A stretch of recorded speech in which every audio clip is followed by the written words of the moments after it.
Welcome to another episode of Morelia Python Radio, and in this episode we are talking with Darren Whittaker from Morelia by Design.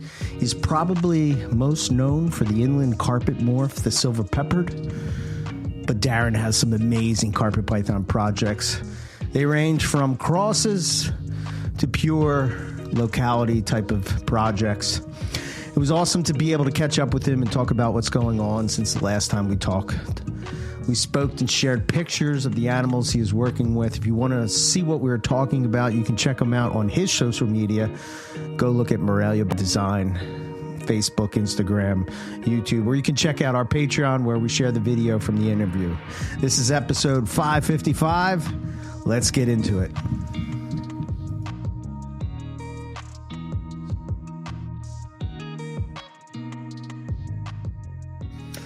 All right, welcome to episode 555, and we are having a return with Darren Whittaker from this House of Silver Pepper, the Silver Pepper Inland, Morelia by Design.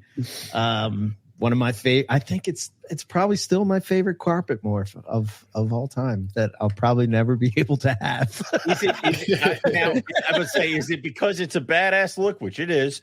Or it's because you can't have it and it's right here. It's probably a little both. It's a little both. It makes it better. It's a little both. I'll be honest. It's a little both. You want what you can't have, Exactly. That kind of thing. It makes it more appealing that somebody's like telling me no. And when that person is the United States and Australian government, then it's like, oh, well, now I really want it. So, yeah. I want it even more now. I want it better. Just making it worse. So that's a real problem for us, see, because out here we're very limited to what we can have, obviously. I reckon if ever, not that it would happen, but if ever I ended up and moved to the States, like it would just get out of control. I've got to have one of those, and I've got to have some of those, and what are these? Well, I haven't had them before. Let me get some of those too. It'd just be like suddenly it'd explode out of control. Be like you'd very quickly get on my level of like the mass insanity that is my house with my species and all that fun stuff. So yeah, it's good level. I like it. Yeah. Pythons. No, we don't want any of that. You guys got shit over here. This is just like that. Don't want any of this stuff. I'm actually surprised the peppers haven't found their way through that magic portal, but I believe that portal's been I'm a little pissed that they have not. Yeah. It's like, how long does it take to go through the goddamn portal? So, couldn't the portal have been open like a couple more years to squeeze out Owen Kelly and Imbricata and a silver pepper? Just send over your request list. Okay, mail it. Can you send 2.3 of these and 2.3 of those? Yeah, I know. We always ask every time we have an Australian guest, we kind of asked if there's like, do you see that ever changing for breeders in Australia? I kind of have a feeling that it won't, but no, Australian government out here, like I kind of get because we're an island. I kind of get the importation restrictions, for disease, and despite the fact they're out here in a plethora of different species anyway, right?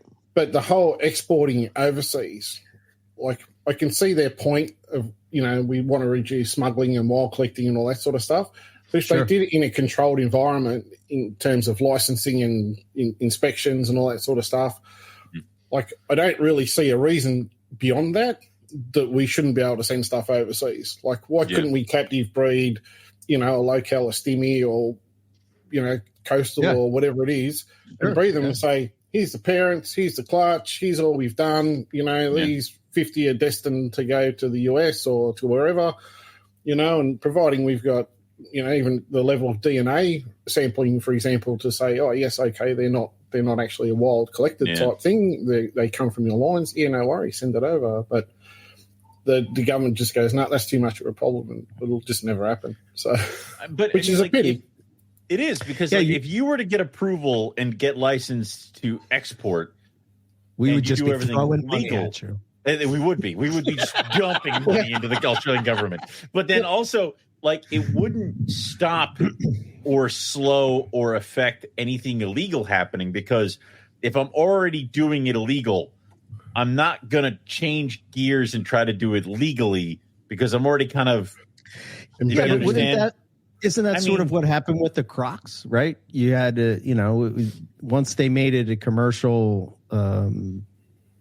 like The a farm. commercial venture for breeding crocs. Then that when they exploded back in the wild, right? Yeah, I think if there was a legal gateway to export out of Australia, I think smuggling stuff out of Australia would, what would be the point? Right, exactly. Yeah. So, if you could buy it legally from your, why am I going to pay somebody to smuggle it? Over. Yeah. That's it. And there's a legal, documentation record, so to speak, that if you get into trouble over there, wherever you are with your laws and regulations, you go, here's paper legally imported from here's all this over stuff in Australia, blah, blah, blah. Yeah, right. No questions, and off you go. But it would be awesome. Yeah. Yeah, I would think it would be good for the breeders over there, because then because is it like has the reptile hobby in Australia expanded? Has it grown a lot? It is. It's constantly growing, which is a good thing. There's always more and more people coming into it, but there's still a large exotic side of things. You talk to people, and I'll come to the shows, and someone will mention they got a corn snake or a milk snake or whatever. And there's been all sorts of stuff out here for years and years and years, but the amount of people that come to the shows now is getting better. There's actually a different class of people coming to the shows as well. Whereas back 20 odd years ago, the first show we had that we could sell reptiles was in 2007, and let's just say there were a few rough around the edge type characters coming in that. Whereas now you're seeing a lot more families, you're seeing kids, and it's grown that they're no longer the only dead snakes are dead, only good snakes are dead snakes scenario to my son really likes snakes, and we decided to come to the show and have a look. And a lot of people just asking for the first time, how do we keep them? Are they easy to look after, etc. Which is good, because kids are the future generation. So if parents that absolutely hate snakes are taking their kids to the show, it's a sign of change, which is great for the hobby. So certainly the hobby is growing in kind of in two directions, I see. Yeah, and I would say that has kind of been the thing over here, where it's like it used to be you'd go get your kid like a fish or a baby turtle, and then either it would die within a couple months, or it would be like the kid would take it to college. And it seems more and more like people are doing more and more research, and snakes are slowly becoming a pet that you can set up in your kid's bedroom or something like that, and they can check it out and can do its thing, and they enjoy watching it. I know my nephew watches all kinds of videos on snake keeping and care, and he's all over it. So he wants me to start breeding piebald ball pythons and pastels, and I told him that you're like yes. Whole day in hell, child. I'm like, pick something else. And he's like, but I'm like, no. So anything but that. Anything but that. No. I want a lizard. Stop picking things I don't have. Like it's at least can we get like a clown morph of some sort or something? Not a pastel. I said I will get you pastels when you have your own room, your own snake room. Yeah. But in mine, we play by my rules. So, you don't want a spider to put next to the Jags? To make this super spider it's educational purposes, though. And see if you can make a super. It'll fix the wobble. What'll happen is the Jag wobbles this way, the spider wobbles this way, and when they're combined, it's a straight. Yeah, it's perfect. Yeah. Like counter-rotating props on a boat, isn't it? They balance each other out, and you go in a straight line. You're right. It's perfect against it. So what would be the corn snake equivalent in Australia? What species? Is there one? Well, you kind of got to go back. I suppose, we before Mutations, you had Antaresia and carpets, and it was, I'd say it was almost a pretty even mix.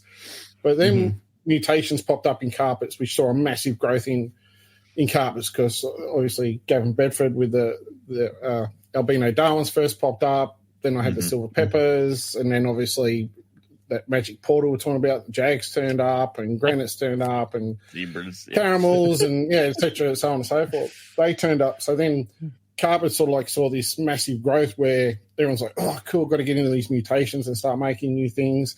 And then suddenly, marbles turn up in children's and albinos turn up in children's. T+ actually turned up, was probably one of the first mutations we saw in children's from Craig Ladder way back in the day. But so now you're kind of almost seeing a bit of a split. So you're seeing guys that are specifically just doing ants, because now there's quite a few variations of mutations. We got granites, we got albinos, there's 3 different lines of T+.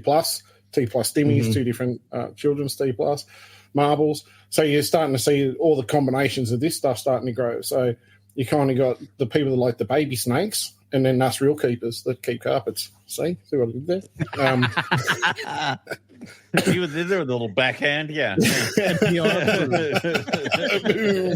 all about the carpets. That's right. Yeah, no. So the hobbies, I really see the hobby as being in a great place at the moment because there's so much variety. I can't really say there's the corn snake equivalent or the ball python equivalent out here, because everybody seems to have a bit of a mix of both. Like some just specifically do Antaresia, and I've my first snakes was a diamond python, but then I actually had Antaresia after that, and I've bred Antaresia for 25 years or something or other.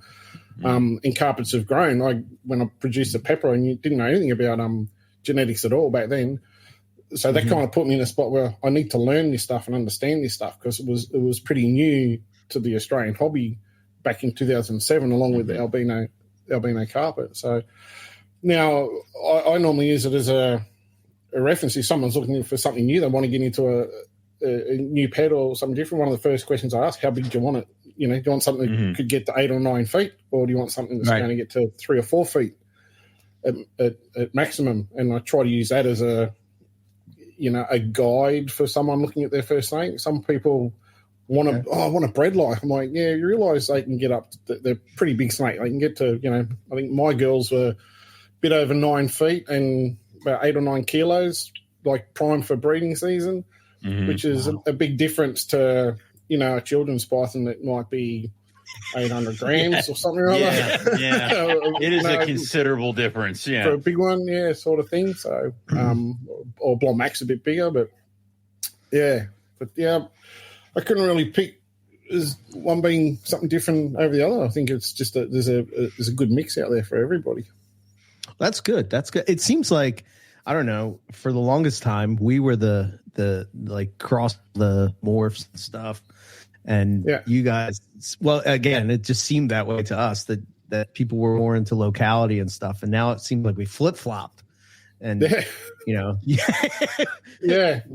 with our we have a couple of lines and stuff. And we're like, oh, this is locality. Got to keep it pure. Meanwhile, we're watching Australia and they're just like, breed it to whatever. I threw it in a bin with this. Amazing shit. Oh, my God. Yeah. You're just like, holy hell, man. You guys scratch that itch for me. I don't have to mix shit. I just look at your stuff and go, that's nice. Next. All right, man. Well, still, like, pure stuff is actually getting a little bit harder to find, but there's still plenty of it around if you know where to look. Like, I still have lots of pure stuff.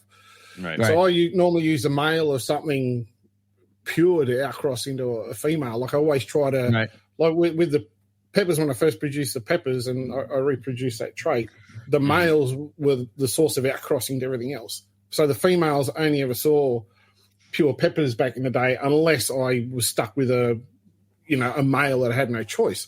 But I had 2 male peppers and 4 females. So it gave me the options, but there was always 2 female peppers that never saw anything but another pepper or a het pepper, like just pure MD stuff. Yeah.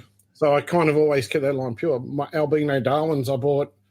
Simon Stone bred them. The first lot he sold to friends of mine, Mark and Pia. And when they bred theirs, I bought the first out of the first clutches that they produced. And he's down the back here, the big boy. And I've always kept them pure. So I always put him over a couple of het girls. I had a female albino. She was stolen the first year I bred her. But I've always kept that pure line. But then I've taken the albino boy and I've put him over other things to create multi-gene sort of combinations. So I've still got pure Murray, still got pure Darwin, still got pure Jungles. I've still got pure lines of Max and Children's and all sorts of stuff.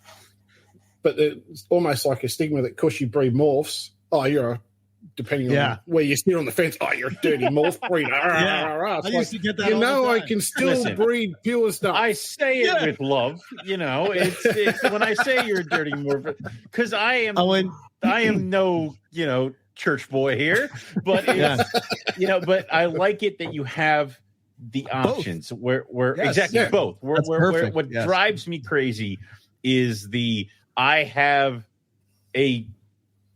I'm just for the lack of a Bolin's python. I have a Bolin's python male, and it's the only Bolin's I have, and I'm just breeding it to whatever. It's like, well, wait a minute, like, can you just get like something else? Like, I don't understand. Like, have a female, please. Like that kind of stuff.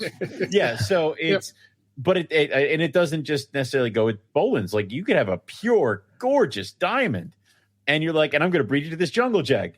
You could also get a diamond female too for like next year. Yeah. No. Yep. Okay. Yep. Like, it's that whole thing. So, and kind of the other thing to see out here too now is obviously, 25 plus years ago when I got into it, there was no options. Everything was pretty much pure, not necessarily local specific if you want, but, a coastal was a coastal, a diamond was a diamond, all that sort of stuff. So now you're seeing people getting into the hobby. There's all these mutations around and a lot of stuff, exactly like you said, Owen. I've got an albino Darwin. What do I chuck it with? I'll just chuck it with that over there. A coastal, I'll make some babies. And then they're like, I'll just sell them as coastals, or I'll just sell them as this because that's what they look more like. They look like more in their wild type form, the heads. And so then you get people come in to see that and they go, it's a head albino. It's a pure coastal head albino. I'm like, no, it's not. Like, not how that works. So you're seeing a lot of mixed blood stuff, not necessarily genetic stuff, but pure different morph things, and people are like, it's here's my pure diamond. You're going to go, that's not a pure diamond, mate. That's crossed with the jungle or something down the track, and or they put up an integrate and go, look, check this diamond. It's like, it's not a diamond, it's an integrate. And then they get the shit. So I generally don't comment on stuff anymore, and it's just when you've looked at wild type specific stuff for such a long time, and then someone posts up a picture and you look at it and you go, yeah, no, that's not what you think it is. And I see that as a bad side. Yeah. Like whenever I sell something, I'm 100%, even like I've got jungle jags that are now like 98%, pure jungle. They've just been constantly crossed back into jungles to increase that percentage, even when I sell them. Right. What you would call the wild types, the jungles, I still sell them as 98%. Like I don't call them pure jungles because I mean, if you're in dog breeding, that'd be deemed pure because it's such a high percentage. They accept that as a pure animal. But I'd rather be honest. Dog breeders have such a short memory, though. Wow. They're like a purebred Labradoodle. The word Labradoodle alludes to something me different. that is. No? Okay. Yeah, all right, fine. So, but that's the thing where it's like, as long as we can only go as far as that we can go. So I will make sure that you as a customer of mine are 100% in the know, but it's the next one. It's that guy who either doesn't want to either my info went in one ear out the other and they sell it, or somebody else sells it, or they breed it, not fully understanding that it's an 88%er, and then they post up their animals as pure jungles and stuff like that. So there is always that thing that's always something we're fighting. Yeah, and that's kind of the downside I see, because people are getting, I suppose it's probably not the right word, but almost dumber because, they're not, they don't know what something pure is. When you try to explain it, they just want to argue with it because their friend said it was this. Like the amount of people that would buy something and then they see a post, my friend said this is a sunglow. No, that's just an albino. But he said it's a sunglow. It's like, no, it's not a sunglow. It's just an albino. But they don't want to hear you because sunglow's better, right? It's worth more. So, it's a sunglow now. And this is kind of the downside of the hobby. The breeder probably told him it's just an albino, but his mate said he's got one snake, or saw a photo of one once. Better. And I'm like, what did the breeder tell you? If the breeder told you it's an albino, that's what it is.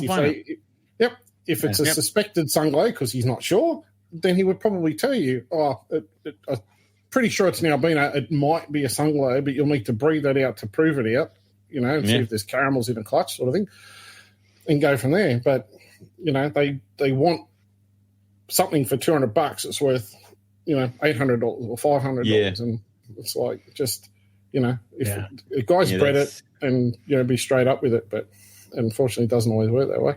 What's the caramel thing? Is somebody's like, that's not a super? I'm like, it very well could be. I am not going to raise it up and bread it myself. If you'd like, I'm selling it as a caramel pasta super. Yes, it looks gorgeous, but you know what?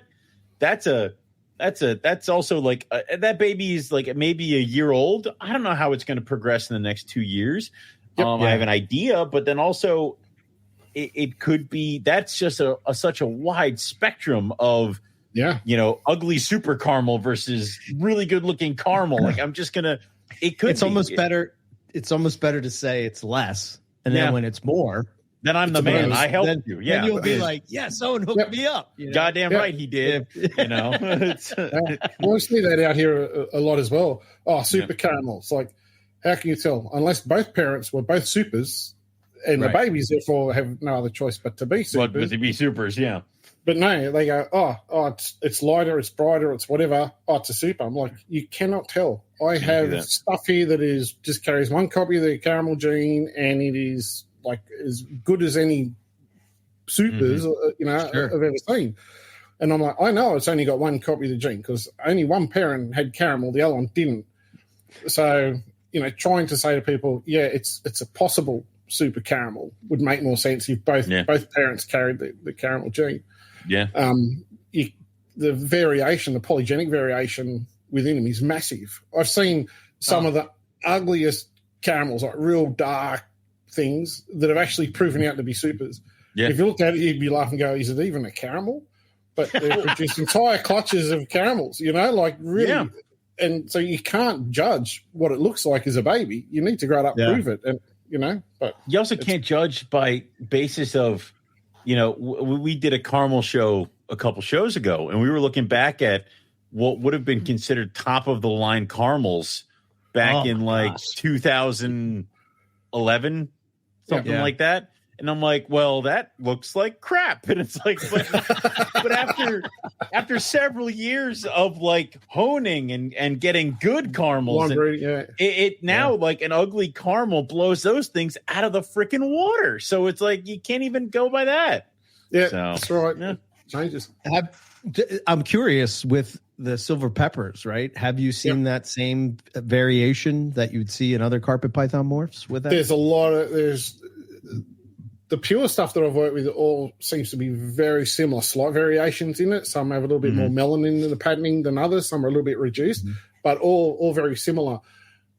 But the mixed blood stuff, as soon as you introduce the mixed blood stuff, there's a massive variation, huge. I've seen stuff that have been almost complete, like in the hets, for example. So when I did Albino Darwin over the pepper to make the first double het peppery albinos, the variation in the clutches was huge. You would have either ends of the polygenic scale in terms of some looking like an MD, some looking more like a Darwin. So you would get, your more reds, browns, oranges, so to speak, of a Darwin, your more silvery greys that you would get in the MDs.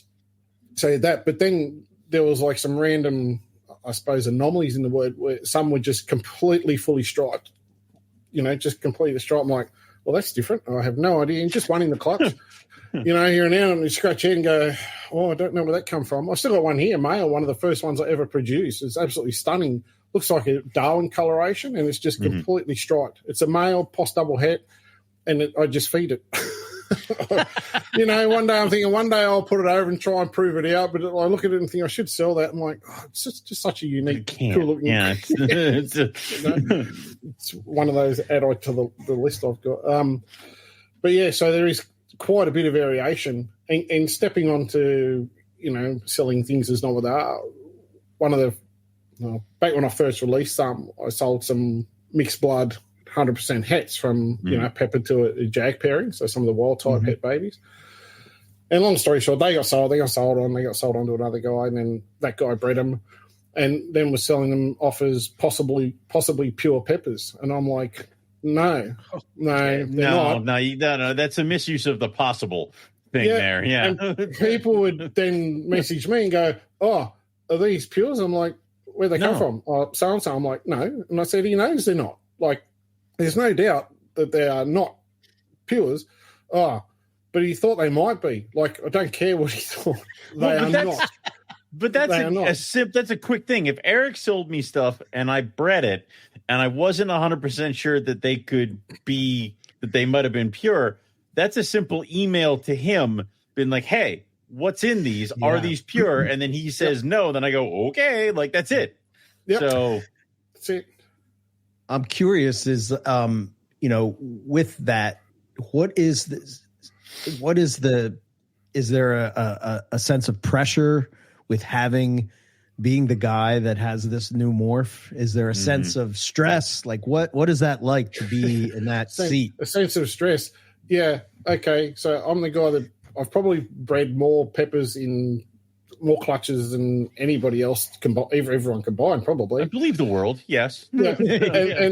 But then you'll get someone that's gone, "Oh, I've bought off this guy over here," which is fine. Like, I don't expect it from him. But then I want to go to you, Daz, and go, "Can you tell me about this and what's this and what's that?" And then I want to know all the ins and outs about it. I'm like, what did the breeder say? Yeah. "Oh, yeah, but, I bought that off him because it was cheap, Right. But now I want to ask you about all the information and all that." It's like I get it. And, I've always been here. I always say I try to help people as best I can. But sometimes you just think, why should I? Like, it's just the right thing. To me, it's the right thing to do. Someone has a question, you got a snake, I try to help me out as best I can. But then I feel like if you want that, to my book, backup service, that help, why didn't you come to me and get a snake? Yeah. Because I don't care whether you buy a $200 snake from me. You're a customer for life. I'll help you with anything and everything you need, whether it's breeding, whatever. Like, that's... Well, I'll say that, but I'd do it with anybody anyway. Like, it's just the way it is. I think if I share my knowledge and help someone else, then that's a good thing. Yeah, I always struggled with that. I've had people message me being like, "I got this bredli from this guy who got it from this guy who said they bought it from you, and I wanted to know about its parents." I'm like, did you get like a baby number or anything? Well, they said you produced it this year. I'm like, yeah, I produced bredli that year, but honestly, that is a wild type bredli, and I produce a lot of those, and I have no idea, nor can I even claim it to be mine. Like, I can't. Like, if you want a bredli from me, from my stuff, email me, contact me. Like, it's that if trying to find a bredli and then being like, clearly it's good to go. And I've had people tell me that animals are from these people, not knowing that those people are in my phone. And I'm like, take a picture of it. "Is this yours?" "Send." "Hell no." "Okay." Like, and that was, he says, "Nah, dude." Like, it's like just the way it is. So, and that happens, but that's part of the whole snake selling thing. It is. It's just a hobby, Yeah. Like, you can't control everything forever, and that's the way it goes. So, I just thought, well, if that person comes to me and I help that person out as best I can, maybe the second snake they'll buy, they want to come buy one from me. Right. So, when you've been in the game for a long time, like you guys have, and that, like, so many people come and go because they come in, they want to be the next biggest, best thing. They do the wrong thing by a lot of people, and a few years down the track, it's like, "Oh, what about my so-and-so? Oh, yeah, guy, ripped off this bloke, screwed over that guy, all this because they want a few dollars." Whereas if you want to be in a hobby for a long time, you just have to do right by people, like have some morals, I reckon. Yeah. So. Darren, have you ever been credited for breeding something that you've never actually even worked with? Well, not that I know of. Okay. I actually saw one the other day that someone else was selling some pepper stuff, and it was like, "Oh, so-and-so's line of peppers," and I'm like, "That's interesting because he bought them from me and bred them once, and now suddenly it's his line. How does that work?" Wait a minute. Like, I've bred Xanthic coastals for like quite a few years. I've got what I call my white line coastals, right? People say, "What line's that?" Well, they come from Wayne Larks. It's a Wayne Larks line of coastals. Right. It's his line. It's just a line that I've developed off from that. It's still his line of coastals. It's not mine. Right. Mm-hmm. I'm just working with that genetic trait, and I've outcrossed it, and I've produced some other stuff, and this, that, and the other. But it's still his line of Xanthics. Right. Just because, I bred the peppers and he's bred one clutch, this doesn't make it his line. It's not his. No. No. He got them from me. They stemmed from one person, and that was me. And I just, I kind of laughed and went, wow, really? Already? One clutch? Yeah. And is that how this works now? Oh, wow. Wow, excellent. Thanks for that. Yeah. Just made me laugh, I guess. Yeah, that was a good one. I like that. So with Bree, I remember it's similar to you when I got somebody that messaged me and they're like, hey, this sun glow Darwin that you produced, and I was like, wait, what? Never happened. I'm like, that never happened, man. And they're like, yeah, they said it was from you, and I'm like, no, never bred sun glow Darwins. Didn't happen. No. I was somebody was selling Blue Barons racers that I allegedly produced last year. And I'm like, I have one. And she's like this big. So I don't know how I produced those. So it was, I'm like, I don't know how I did that, but good. I'm good. Yeah. Look at me go. Yeah. I kind of put it down to that. Obviously, if you've got a good reputation, it's free to swing off. Oh, yeah. I mean? Like, and Eric, they breed nice animals, blah, blah, blah. I'll just say it's from one of them. Mm-hmm. Yeah, people just go, they bred it. Oh, it's got to be sweet. Got to be sweet. It's got to be all good. Now I'll just take your word for it, and away we go. Right. Waiting for somebody to be like, this is an Owen McIntyre produced Papuan python, and for the whole world to be like, bullshit. It's never happened. He can't breed them. Like it's like so.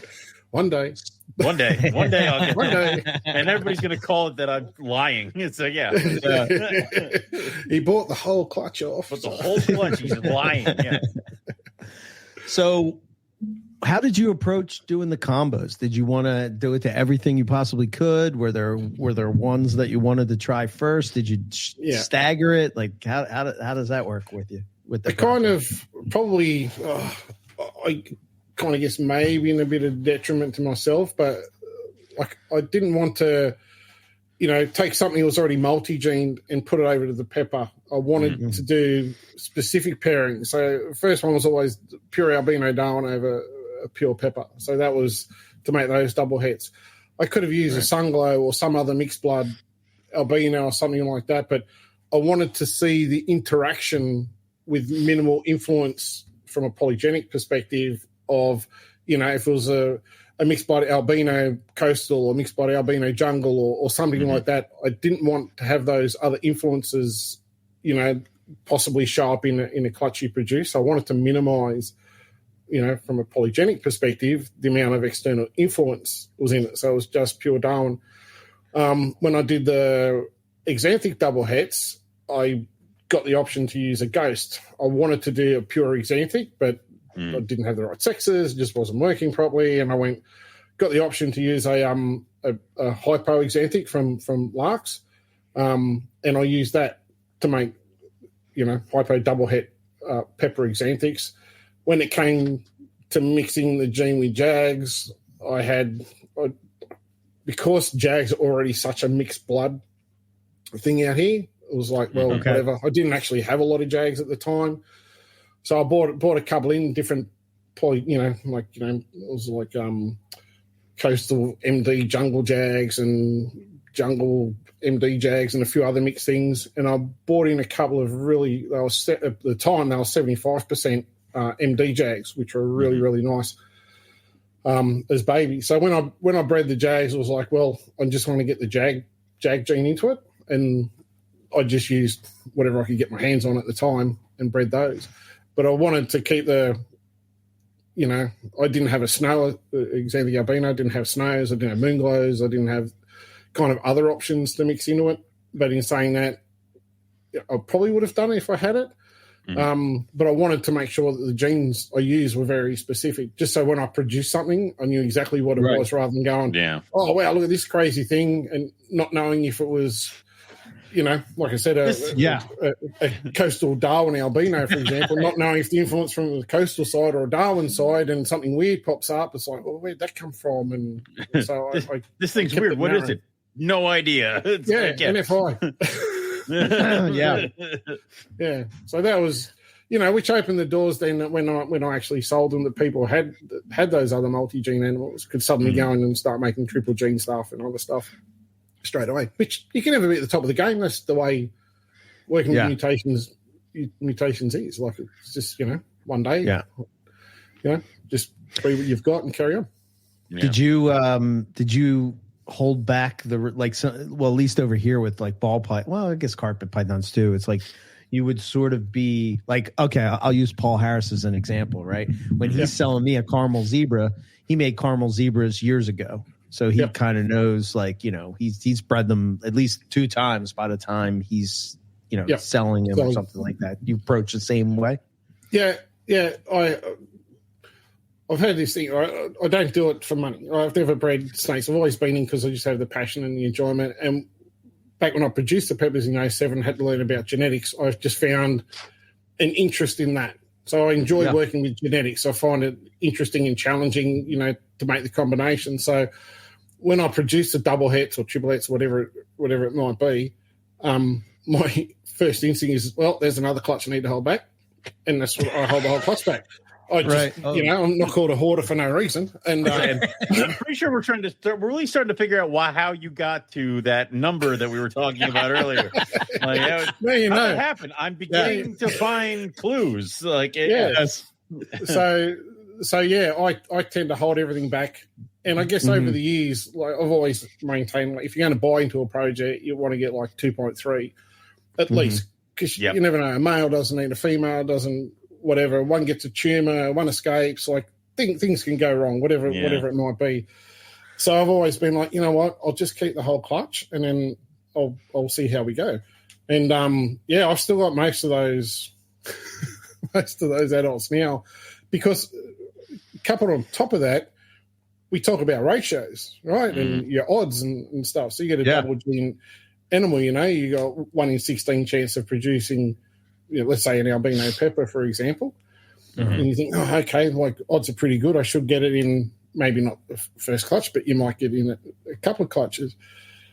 I've probably had more bad luck with odds than anybody else I know. Well, I'm just bloody unlucky, I'll tell you. And I've watched other people produce their own double hets, grow them up, and get albino peppers in their first clutches. And son of a bitch. It's not fair. Yeah.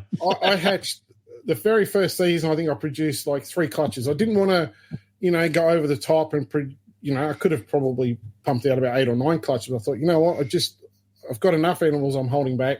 I think I did about 3 clutches, and I got 1 albino pepper. The 1 albino pepper born was the male, which I think, oh, well, that's great. Okay, yeah. But he has no tongue.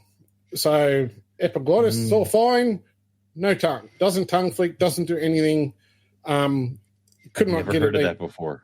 Yeah, I've actually seen a couple now. I've actually got it in another line of albinos that I've got that also has no tongue. Like, just doesn't matter what you do. You can hold the mouth, you can try, do whatever. There's just no tongue. I'm not sure if it's like just stuck there, whether they just doesn't exist. Obviously, you haven't, sent it to a vet for inspection, but it just doesn't tongue flick. So getting that to feed was rather tricky. So it actually assist fed. Yeah. Right. But it took, how old are we now? It's probably 6 years now. And it's just started eating medium rats. Like, it's literally, like, if it gets a medium rat in, I'm stoked. I'm like, oh, that's awesome. Like, it's actually a big feed for it. The thing almost lives in like a V35 tub. Like, it's still not big at all. Yeah. So then the next year I don't think I produced any the next year out of the same sort of thing. I think it was about 4 clutches. The next year I think I got 2. One's an adult female she needs a tub clean, but she's just there. She's an absolute machine. She'll eat anything, including your face. Excellent. And then, I think a year or 2 later I produced another one. So last year was the first year I actually went, you know what? I'm effing done with this. I'm just showing everything. And I think I produced about 8 or something like last season. But I'm like, it's taken me longer to produce albino peppers than anybody. Even though I've had the hets for a longer time than anybody else.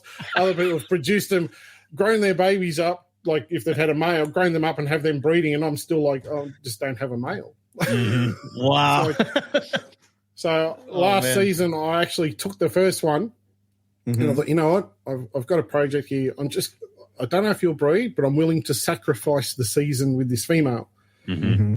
And I chucked him in. I tried didn't want to disturb him too much. I thought, no tongue. I don't know whether the lack of smelling, they would sense the female as such. You think there's obviously some sort of instinct they would have to want to mate, but whether that sense of smell existed and is a major part of it, I didn't know. So I thought, what the hell? I'll chuck him in. And anyway, he did the job. I never saw him lock up once, saw nothing. I put him in with the female and literally just left him there. Just ignored them, never separated them, just left them together. And one day he went, oh, female's gravid. She's ovulating. I'm like, wow, this is cool. I wonder if he did the job. So, sure enough. Don't want to give too much away, but he did prove out to be the father of the clutch. And the female, so he was albino Pepper. The female carried albino was a posshead albino, and they produced albinos in the clutch. So it proved out that she was head albino and he was the father, because nothing else that carried the albino gene or albino had ever been over her before. So I'm like, oh, cool. So so he did the job despite having no tongue, and he was certainly of age, like, so to speak. Not big, he's tiny. Right. But he did the job. So another one of those multi-gene projects along the way. It's still weird to think about how it would function without a tongue. It's like, it seems like tongue flicking and that kind of sensory is just so important to them, and yet, all right, you figured it out. Whatever. Yeah. Knock yourself out, man. Getting the feed's the tricky part. You know how you can sometimes you can stroke their back and they'll arch up and everything? Yeah. That's the only way you can get him to feed. So if I do that and he arcs up, I know he wants to eat. And he'll sit there and he'll put his mouth on it and he'll look at it, and then sometimes he won't do it. So what you got to do is basically rub it, get him to coil up, and then get him to coil around the rat. If you can get him to take a wrap around the rat, shut the door, and it's a done deal. He will eat it. Occasionally he will strike. Occasionally he'll be like he'll strike it, but it's hit and miss. And he'll eat now and then won't eat for 6 weeks, and then he'll eat 3 in a row and then won't eat, and it's just one of those things. So and there's always one in the collection that's just like, I got it, drop it, and I dropped it. I dropped it behind my hide. And you come downstairs and you're like, oh god, now here somewhere. Yeah. Yep. Like when they drop it in a water bowl and just ferment. Oh god, no! It's almost as bad as monitor shit. Yeah. I don't miss that. No, me neither. Nope. So do you have a favorite that you produced combo? Is there one that we were just like blown away? They didn't. I've it's hard. Like I've always loved the pure ND peppers. I just think they're so unique and so different. As soon as you've crossed that gene out, it's very hard to get anything similar. But I did produce one that's got a bit of a special place, and it's that. I don't know if you've seen the photo, but it's almost a completely reduced pattern silver pepper. It's almost patternless sort of thing. It's got a few like scales on it and everything, and it's got a white belly on it. Like it's a pepper posse albino, so it's from the Albino Darwin clutch. I've probably got a photo around somewhere. But yeah, it was one that came out. It was very reduced pattern, stand out in the clutch. It's absolutely not that one, is it? Yeah, that's the girl. Yeah. Oh. Oh, wow. Okay. Wow. Yep, that's the girl. Yeah. When she was born, she had almost no melanin in her. And I don't know if I spoke about it last time, but the peppers get this, I call it ghosting. So you get some that are quite dark, and then other days you'll open up, and a bit like Ruffies. Ruffies will go dark, and then I get a faded appearance to them. Yep. These things get the same thing. Really noticeable on the pure stuff. But she's the same. You'll go in there some days, and that melanin's even reduced even more. So she's nice and Jesus. I call her my patternless pepper girl. But that's nice. Yeah, that is so pretty. Yeah, I love the black underneath the scales. If you look down in like this area. Yep. You see like almost a black circle around it. Yep. Mhm, The scale. mhm. Yeah. Very cool. So she's one. I haven't last. I had a bit of a bad year last year with family and stuff, but she produced a clutch once, and she just produced all slugs. And then the next year, I was like, I'll breed her next year. And then obviously I lost my father, then my mum, and everything else. So just the season kind of went to shit. So I never paired her. So this year I'll pair her. I'm going to put her with a proven breed, a double het boy that I've got here, just to prove out if she carries the albino gene, or I might put the albino pepper boy over, one or the other, just to prove that out and go from there. I actually don't think the albino version will look as nice with just being patternless albino. But if I can produce more like her in the pepper, I think that's try to reduce that melanin even more. I think it's just a cool little project. Yeah, that's a cool look for sure. I think we're kind of drawn to contrast and that stuff, and I feel like some mutations are so good with the normal colors that when you do albino, it's like you lose a step. Like I love me a good zebra.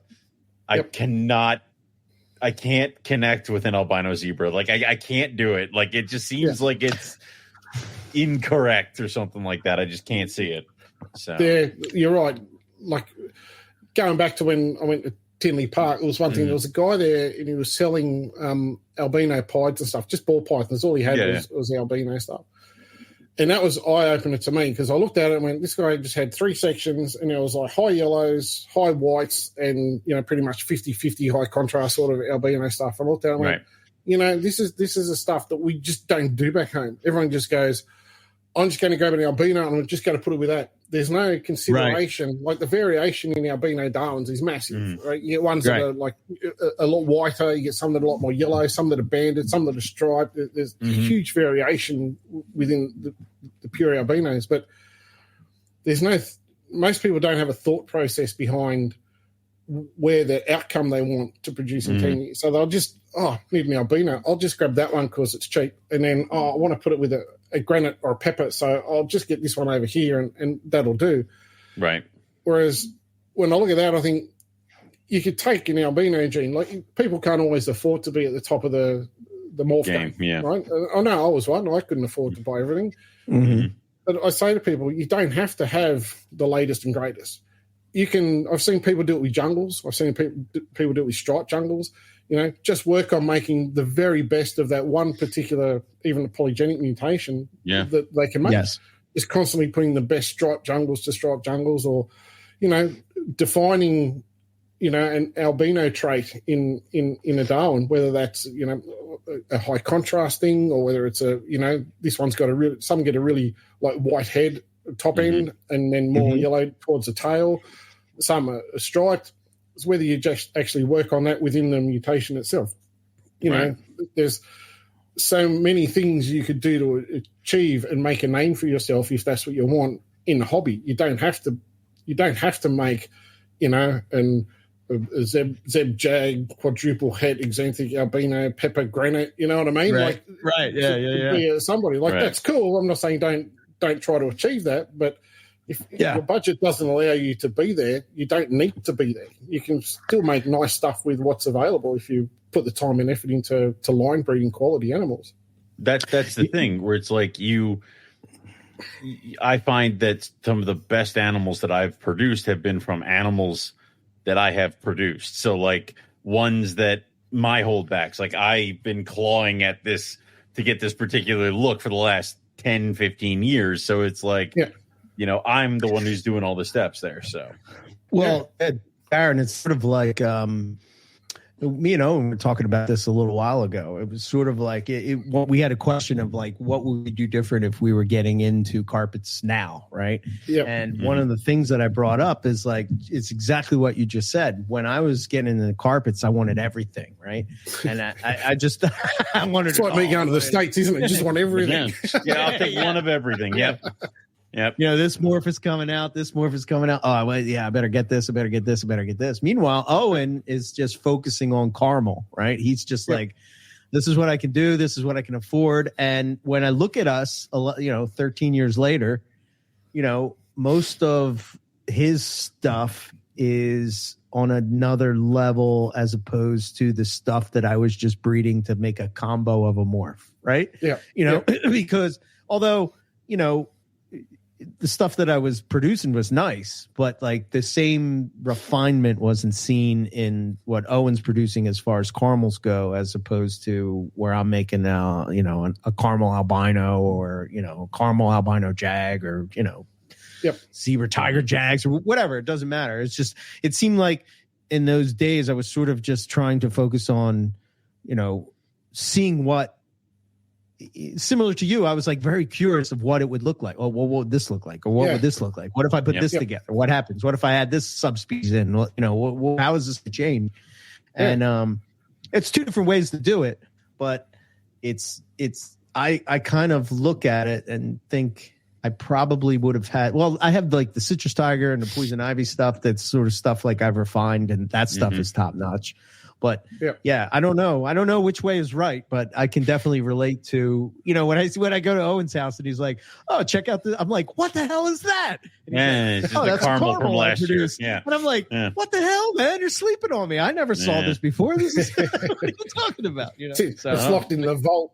I don't let anybody see it. That's the whole thing. Yeah, no. Y'all can see what He's got some sleepers over there, people. Yeah. Check this room out. I'm not going to show you the hidden one over here. Don't open that door. What's that door? Don't worry about it. It's not for your eyes. Like, That's it. It's for my eyes only. That's it. Yeah. But I think there's that's the thing though. There's no real right and wrong. No. Right. Like I hear people come on, they're very passionate, like, you put something with the bread line, you're making mutt breeder, blah, blah, blah, blah, blah. Well, that's fine. That's your opinion. I get it. Like, that's cool. Yeah. But it doesn't make what other people are doing wrong. It's just wrong in your eyes. You know what I mean? Right. I've always had the thing, what you do in your house, that's your business. If like I'm on some of these hybrid pages, it's not something that I would do, but I look at, some of the bat eaters and bloody carpondros and carpet womers and whatever other stuff. Some of the names I scratch me thinking, what the fuck is that? There was what was the one that we were looking at? Somebody had a green tree python and a blood python, and I'm like, what are you doing? Like, how does that even work? Meet? Like, where does that snake go? When the one's in the tree. The one I don't understand. Doesn't know what to do. Like, no. I'm lost. But it's not my choice, not what I would do. Yeah. But people are going to do it regardless, and it's like, is it wrong in some people's eyes? Oh, that's it's a mutt, it's monitor food, get rid of it, this, that, and the other. But those guys they think that's the coolest thing since sliced bread. Yeah. You know what I mean? And it's that there's always a difference of opinion. Like Owen's like, oh yeah, cool, I'm just going to breed caramels and I'm just going to refine that line and make it the best. Eric, me, I want to put this and that and see what that makes. And I suppose when you've produced silver pepper, luckily for me, being a pattern mutation, or how does it work with everything else? How does that gene, you've got something new. It's not like I could Google a granite pepper and go, I wonder what that looks like. It doesn't exist. Right. You know what I mean? Like it just doesn't exist. So to me, it's like, well, someone's going to do it. I may as well try and start doing it.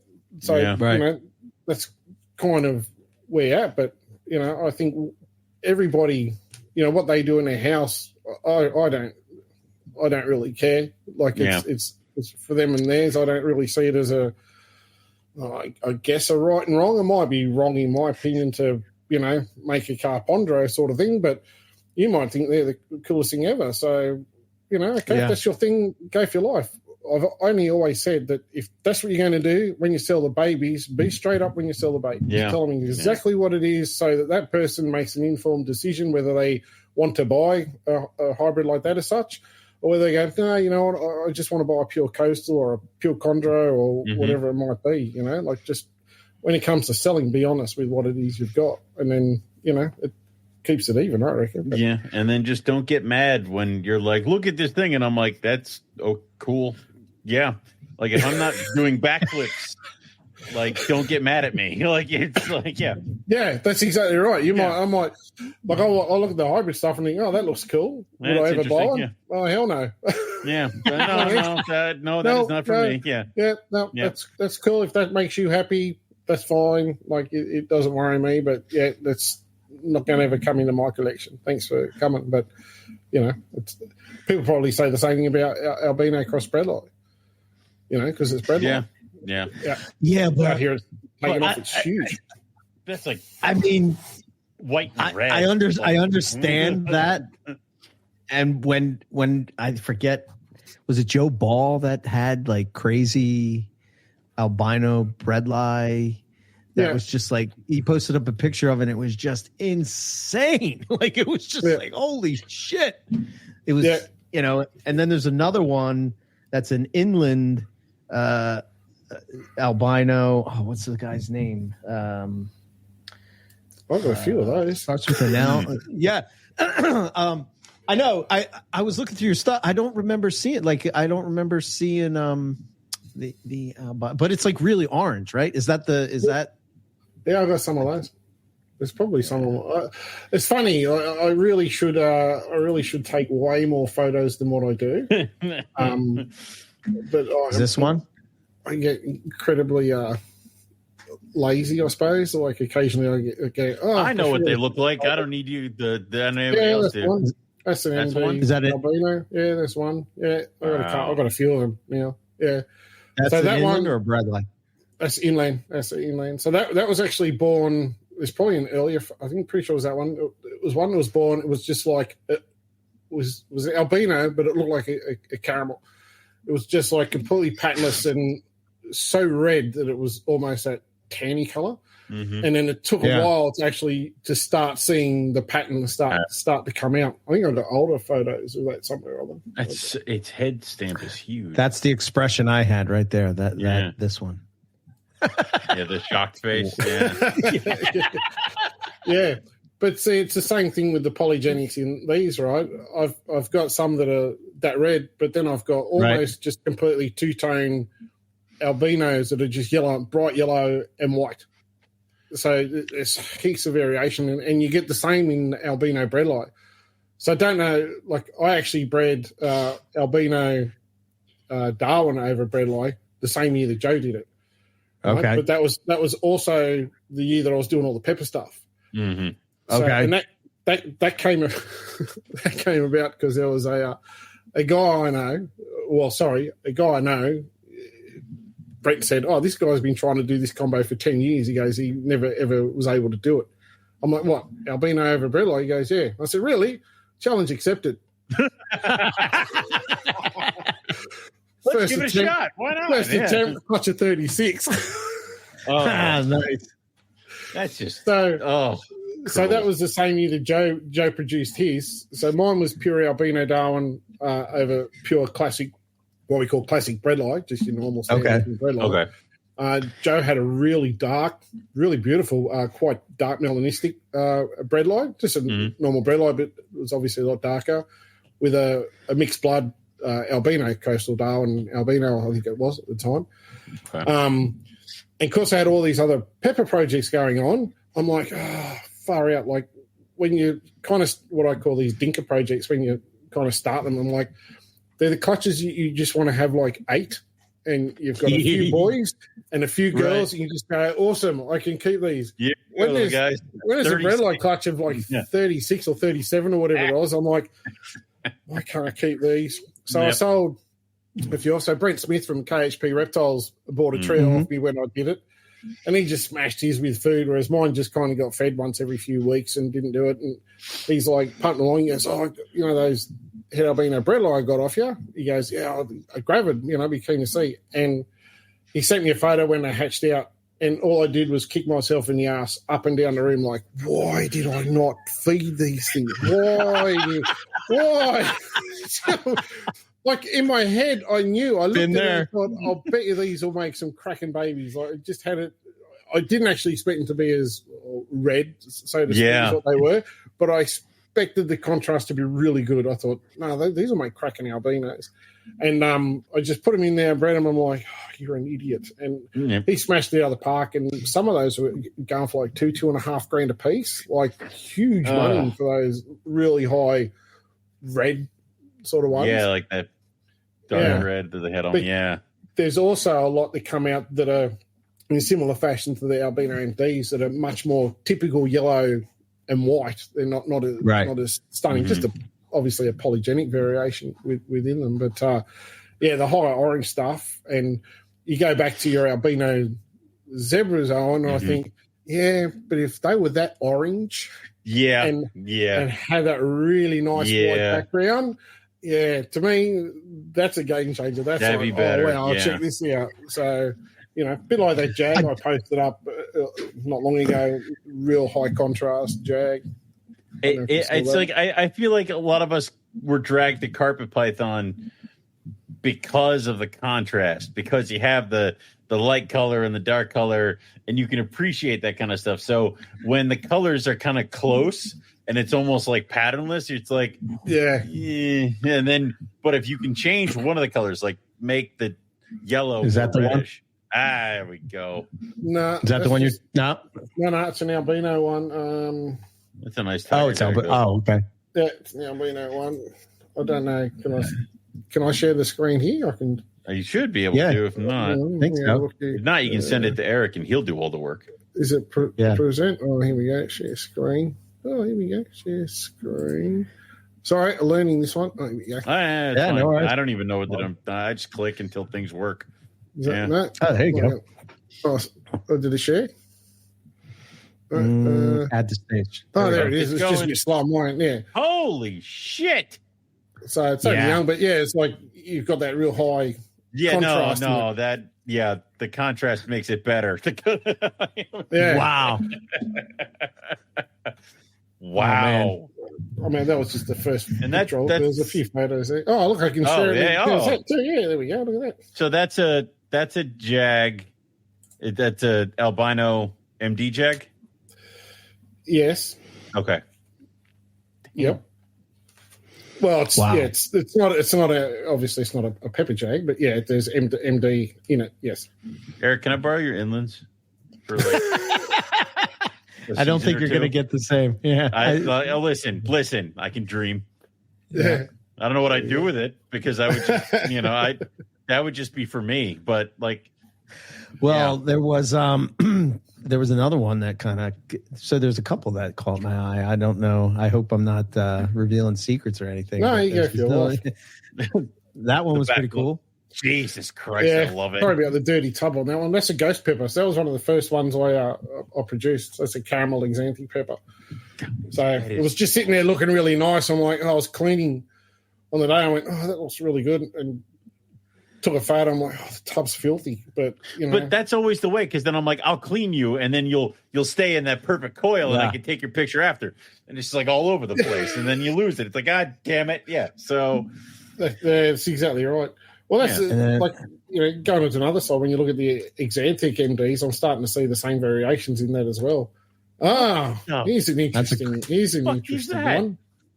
Yeah, I've actually kind of looks like a Jamaican one. Yeah. So that's actually one of the world first ones I produced, caramel pepper. That was the first one I produced.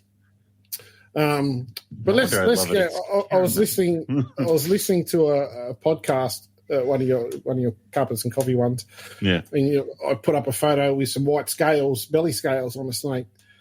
And and I was like, oh, what's this House of Pepper? Like, what's that? You changed my name? I'm like, no, we started House of Pepper. It was a bit of a laugh between, because I work with Brent from Brent Smith at KHP Reptiles. We work together.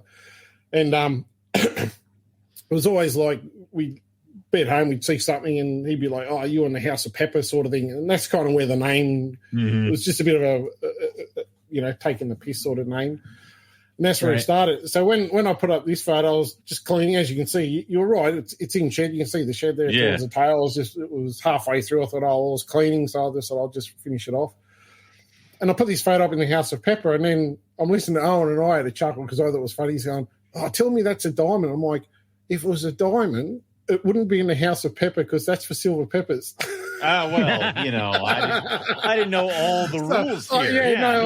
I get it. Like, I'm not having a go, but it was like, they show me this, and then that's it. But it was, Yeah, so that snake you put up, that's that snake. So it's actually a caramel pepper that has those white markings, and I've seen it in a few now. So I've actually had a pure silver pepper that had one scale at the cloaca that was just white.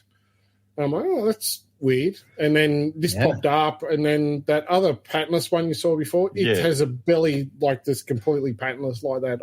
I need to get photos of it, but it's just, I open the door and it wants to eat my face like she's an absolute pig. Yeah.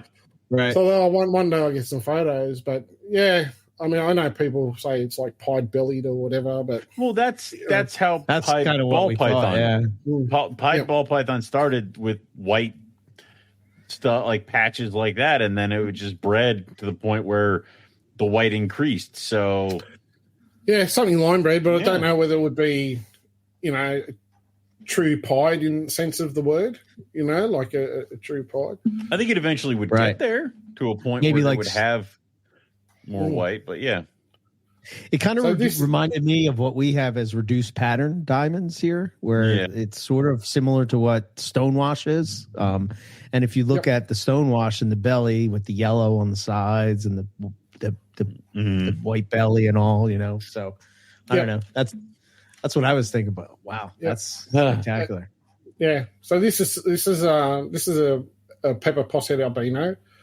I actually call this one charcoal. I gave it a name, Owen. Normally I don't name anything.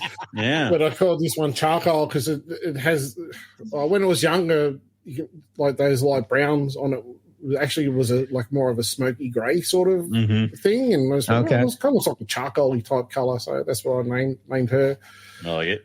But that's just like the variation. Going back to talking about the mixed blood stuff. So like I've got heaps of pepper posset albinos, and the variation is insane. From really high striped, high contrast, black and like silvery grey to this sort of stuff. I've got another one I call two tones because the front's completely there's this difference between the front half and the back half, and I'm like, oh, that's weird. So I just called it two tones myself. So it was like something different.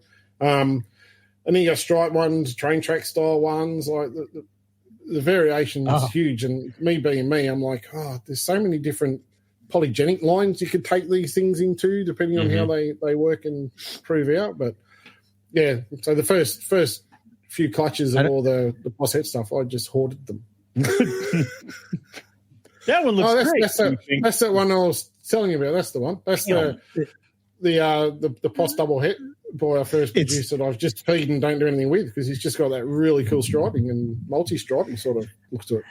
I mean, that looks like a tiger. Like, it's funny, right? I'm like, I'm the total carpet python nerd, so I'm like forever scoping out people's stuff and looking at it, and I'll send it to Owen, like, check this out, and he's like, what the holy hell is that? Yeah. This was one of those snakes. I'm like, it's a tiger. Wait a minute.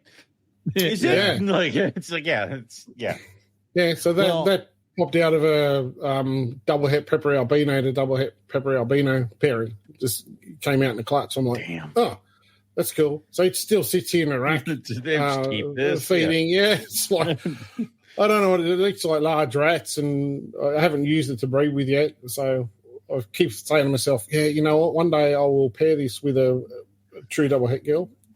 This is the Xanthic / ghost versions of MD.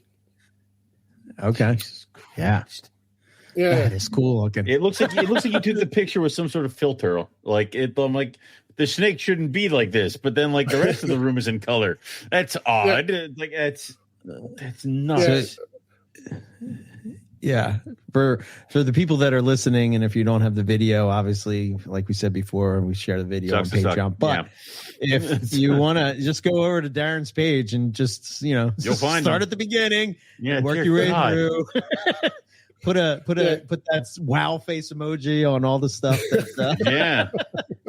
You can drool over it. Well, it's the same I see in that where that photo was. There's a few others, and that one's quite light. Like that one was a standout as a baby. I'm like, oh, that's really cool. Has that striping and everything else. Yeah. And then my biggest problem is I breed stuff, and obviously when they hatch out, it's like, oh, okay, go through the babies, pop, boy, girl, and I kind of look and go, that one's really cool, that one's really cool. Mm-hmm. And then I tend to forget about them. Like they literally go in, I just try to feed things, get things feeding, and then next thing you know, 9 months has gone past or 12 months. If they're holdback stuff, I just forget.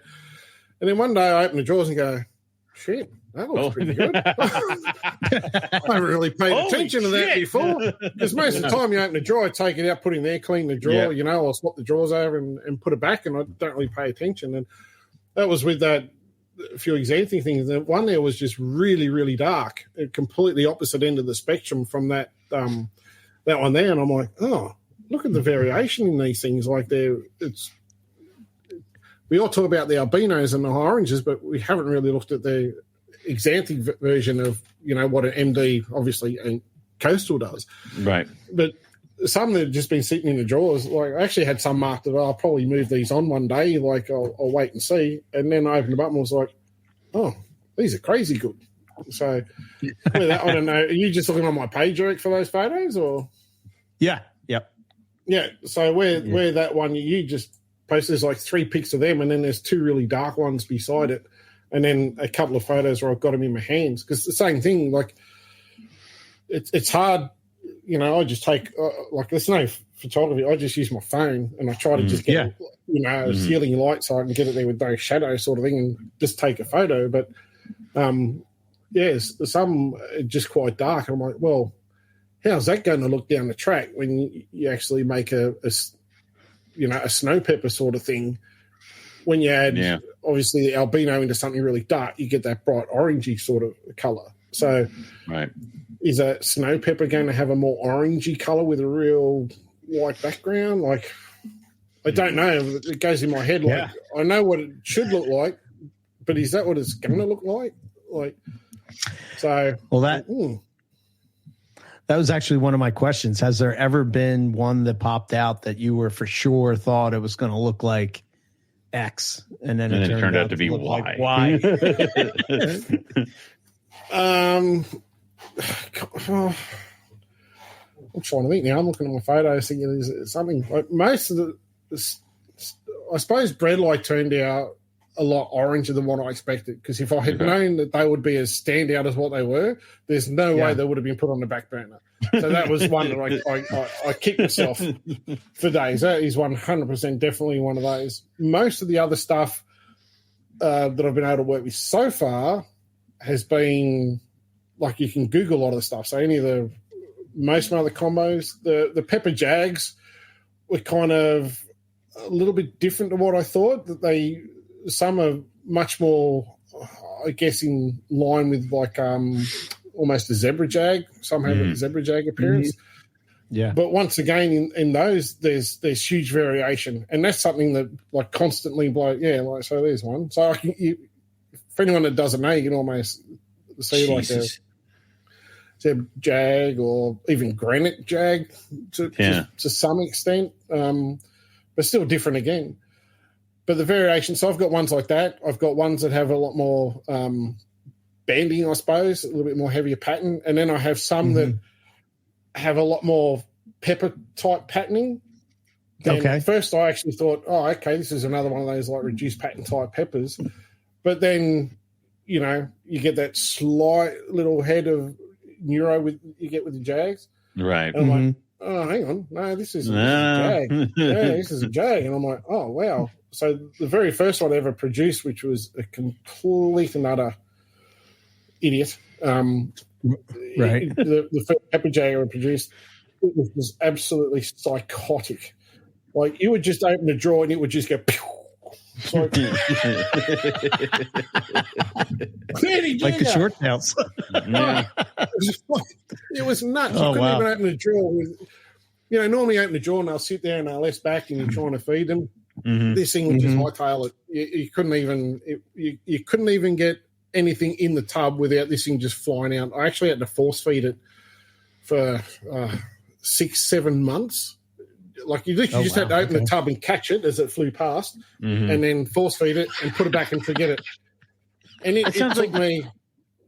Yeah, go. It sounds like baby Savus. When I had baby Savus, like I had extra tongs because they would bite and wrap the tongs, and you just leave that in there, or they come flying over your shoulder. Yeah. You had to catch it and put it back in. Yeah.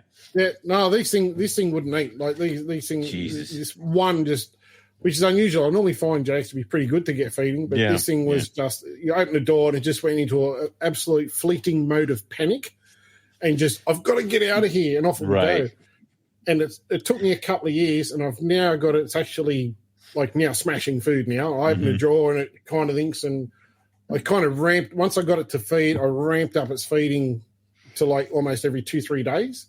Just to build that instinct, that like reaction, not think about it, just open a drawer, mouth come out, food went in, it shut the drawer, it was all over and done within a couple of seconds before it had time to go. And it's now starting to come along really well. But some of the pepper jags, like the variation is the thing that just blows my mind. Like when you even look at it with some of the granite stuff, in their combinations, the granite stuff, it's fairly similar. You know what I mean? But the variations with these guys is like, far out, what's next? Like I would never have thought the variation that came out is something you would get. Or, you know, you look at zebra jags and they're fairly consistent in what you get. Yeah. You know what I mean? Sure. Whereas these, you get ones like that, you get ones with more pattern, you get ones with less pattern.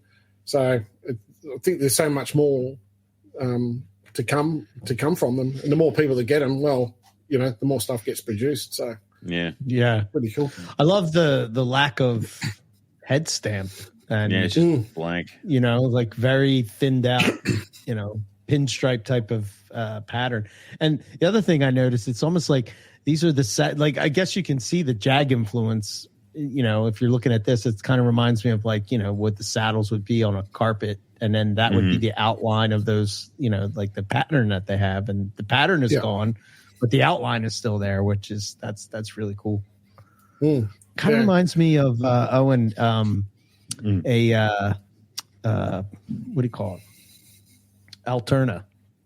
Like, you know, like some of those varieties of Alterna where they're all gray with black stripes. That's what it reminds me of. Pattern wise and color. I mean, you can get some Alterna, but it like they have a stumpy face, not like a diamond. No, I know. Yeah, I'm talking color and pattern. I know what you're getting at, and I agree. So, well, not only do you do well, we've sort of talked about both the MDs and the bredli as we're going through, but like, you know, one of these crazy ones that stood out to me, another one I sent to the crew, and the idea that you're going the opposite way with Brettles. Right. Well, that's one of the real. That's what I was saying. That's a Xanthe MD as well. This is an MD. That's it. Yeah. So that one you put up before, and this thing, they're actually siblings. Oh, believe it or not. Really? Yeah, actually from the same clutch. Yeah. So this one was a turd feeder. The other one was just a pig straight out of the egg. Wow. But yeah, and now this like they're literally side by side in the rack, and I was feeding one. I'm like, wow, that one with the stripes, like really nice. Like he's marked, and he's got my little gold sticker on there. Doesn't go anywhere. I was going to ask if you have stickers or tape. 100%. 100%. Well, I started using different coloured cards, but then it was like I had yellow ones for like whole back and whites to sell and all that sort of stuff. Right. But now I've just not. You can see here like stickers. Yep. I just can you see the hoarding problem? I see a lot of stickers. Yes, it's an issue. And then over there, the smaller tubs over here, right? That's like the first one. There's actually a ghost pepper, and that's from all this season caramel stuff, and heaps of other stuff in there. So Darren's like, I got to go to the store. I need more stickers. Like I'm out of stickers. I need more stickers. Yeah, that's when you got 7 different box colors of stickers. That's the problem. And this one's an asshole feeder. This one's a good feeder, and this one's a whole back, and this one I'll put a number on the cell, and then But that real dark one was going to be one I was going to sell, and I opened the drawer and went, oh god, that's really dark. Yeah, sticker. No, that needs to stay. Sticker. Cross that off the list. Keep that one out. Someone missed out. Yeah.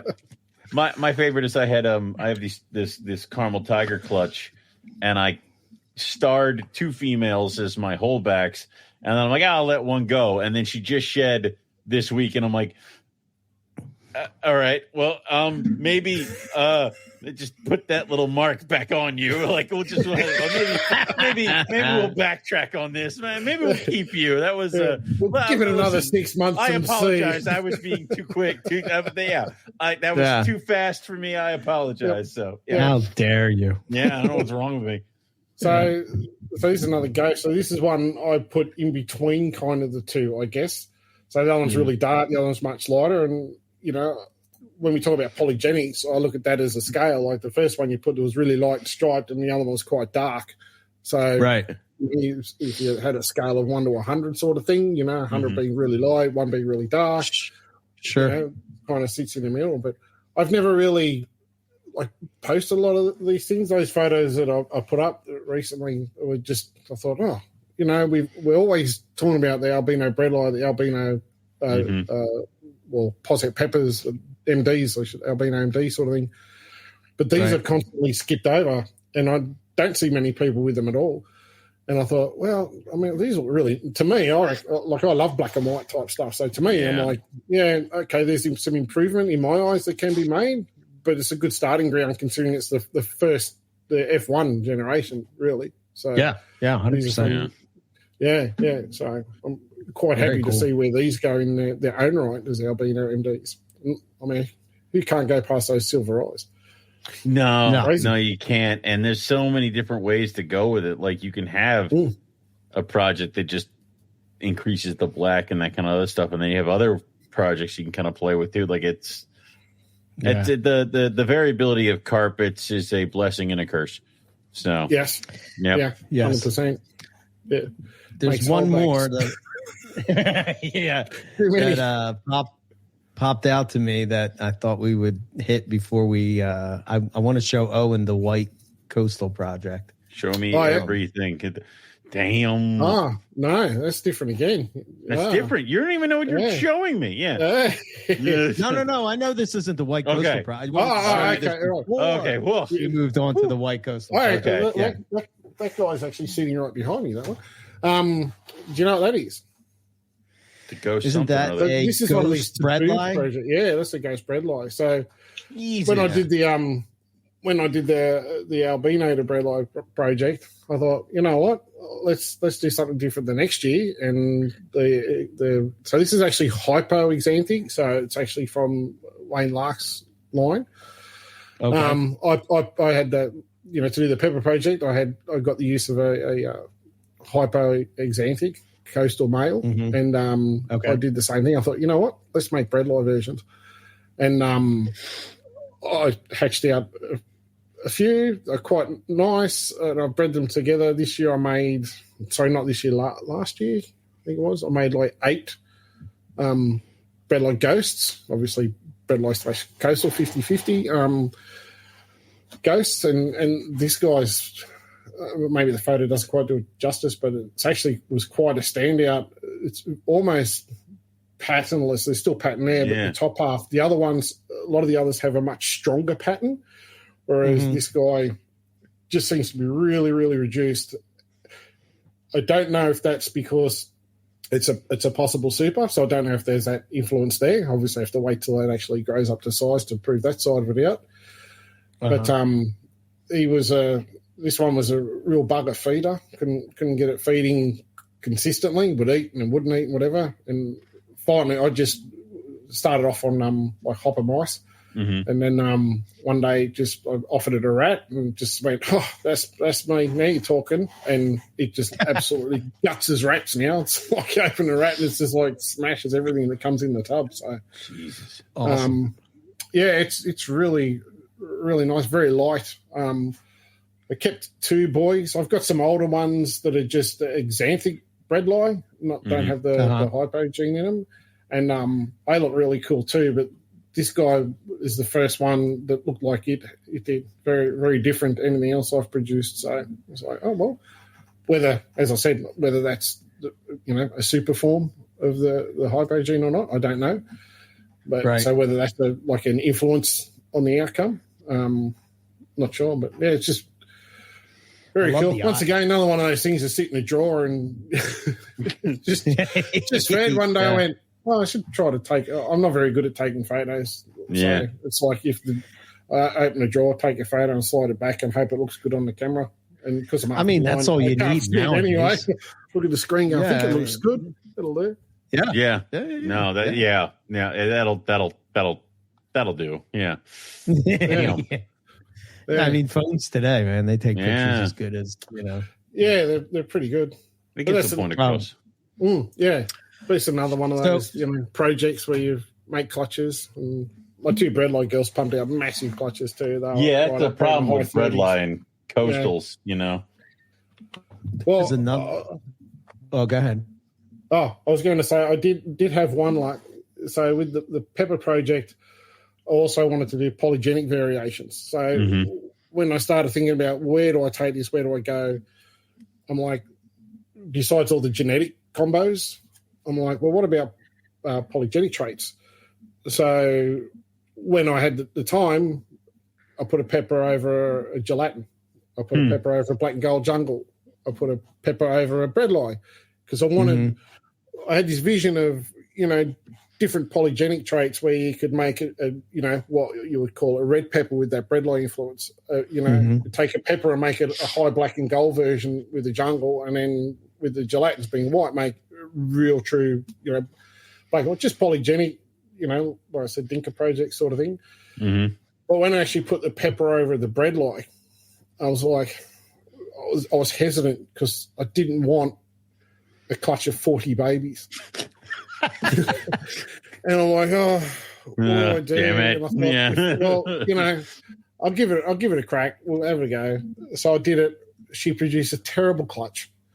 Absolutely terrible. There was like 30 something slugs in this clutch. A handful of viable eggs. I hatched 2. All I hatched was 2. One male and one female. And I was like, yes. That's all you had. A blessing in disguise. Yeah, they sit just over here in the drawer. And you look at the 2, and if I showed you one of them, you would swear it's a pure breadline. The influence of breadline in it. Yeah, I've put up photos of it in the past, and no one picks. Like, you cannot tell. It's probably a while ago now, but it remind me. I'll get a photo of it. Yeah, and it just looks like a breadline. It is so strong. And the other one has the Murray influence. And I'm like, because I really, if both had hatched out with that breadline influence, I'd be stoked because you'd have that red straight away into a pepper when you paired them together. But yeah, I hatched them out, and I actually had to question myself. Really? I was looking at it thinking, can I mix this up? Did I put the right boy in the? Yeah. But I'm like, no, it's got to be. So I haven't paired them together because, like I said, it's one of those projects. It's just I've got a lot of those things that just sit here, and then one day I go, oh, you know what? I'll breed that this year, and then I'll make probably do that. Yeah. And then I kick myself. So, same with some of the jungle ones. Like there's some real. I've got photos of them somewhere. Some of the ones I crossed with jungle, the actual offspring are quite yellow. There's a lot of yellow in them. So it's a good a good start. I don't know if I've posted them all. See, what I do is I tend to take photos, put them on my phone, and go, that's really cool. I'll post that, and then I forget.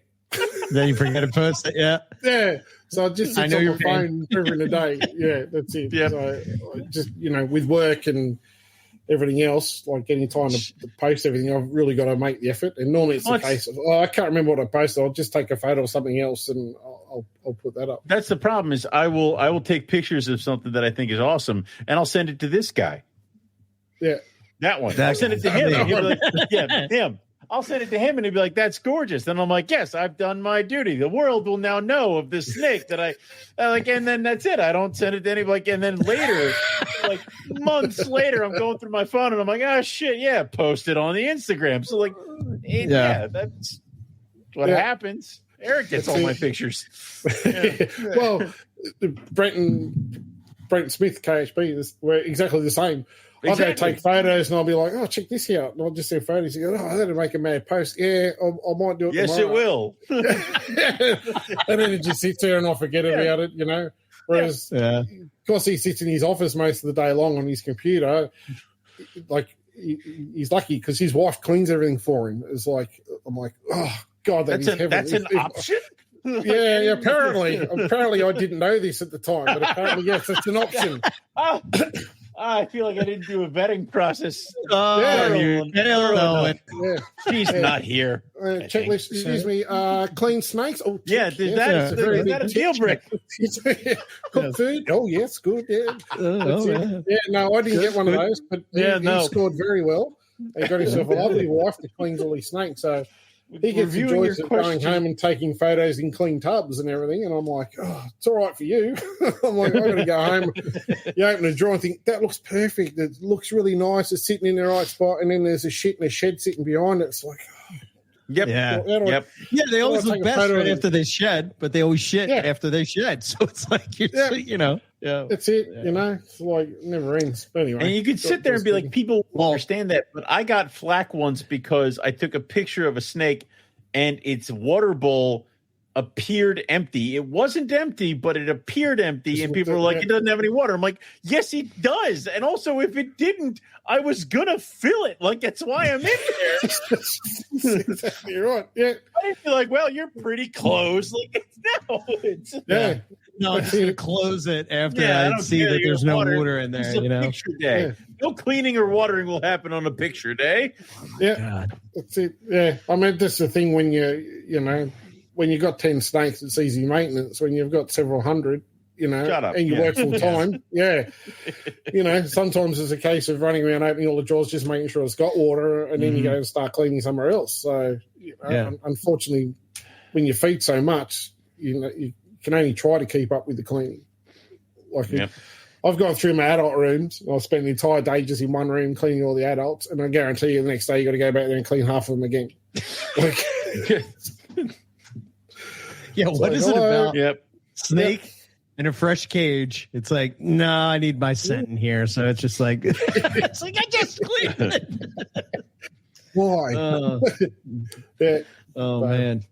Well, you take them to a show and then they decide to take a turd in one of the nice perspex displays you've got, and it just runs everywhere. And it's like, really? It's there's always the one where you turn on your light at the show. You're like, click, click, and you're like, damn it. Yep. And it's like, I smeared it all over the front for you too. It's like, thank you very much.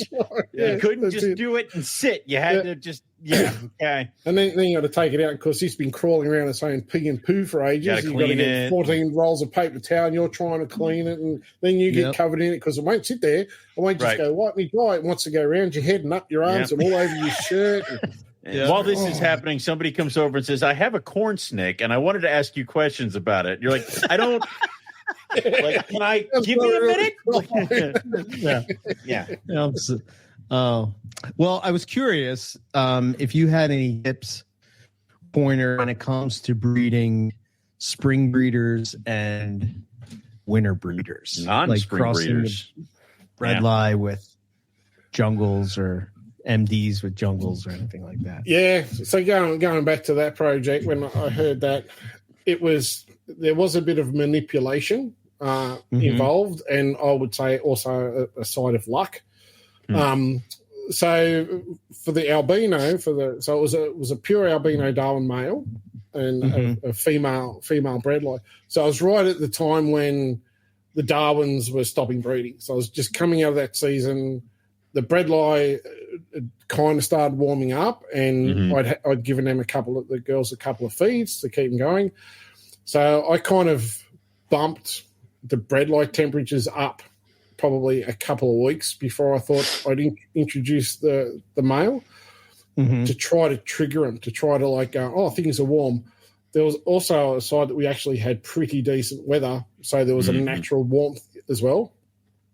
And I think I put him with both girls. One girl showed zero interest. She bred to the bredli boy later on.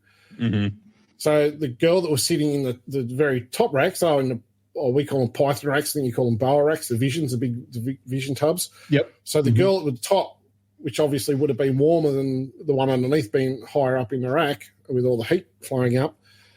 When I took the Albino Darwin, so he'd been mating with one of the pure head albino girls. I took him out and thought, you know what, I'll just chuck him in and I'll see what happens. Put him in. opened a drawer. So I put him in on the weekend. I came into work on a Monday, opened a drawer, and they were locked up. And I went, oh, well, that's good.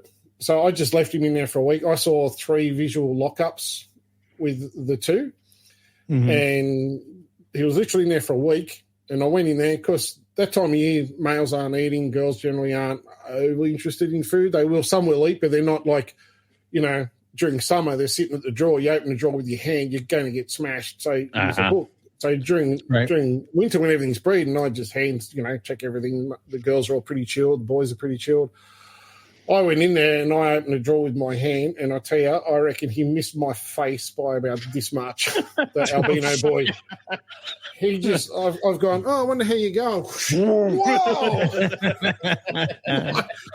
I guess you're hungry. So I literally clipped, the end of his cycle and the start of hers. I managed to get like a week-long overlap. He was obviously still on fire from being with the head albino girls. And when I put him in there, he was just like ready to go. And I reckon that little spike in temperature that I did with the Bredla was enough to just get one to come in cycle earlier. And he locked up. Like I said, after that, I wanted to put him in with the other girl, and nothing. So he went back in with the first one and stayed there for the week. And did the deed. So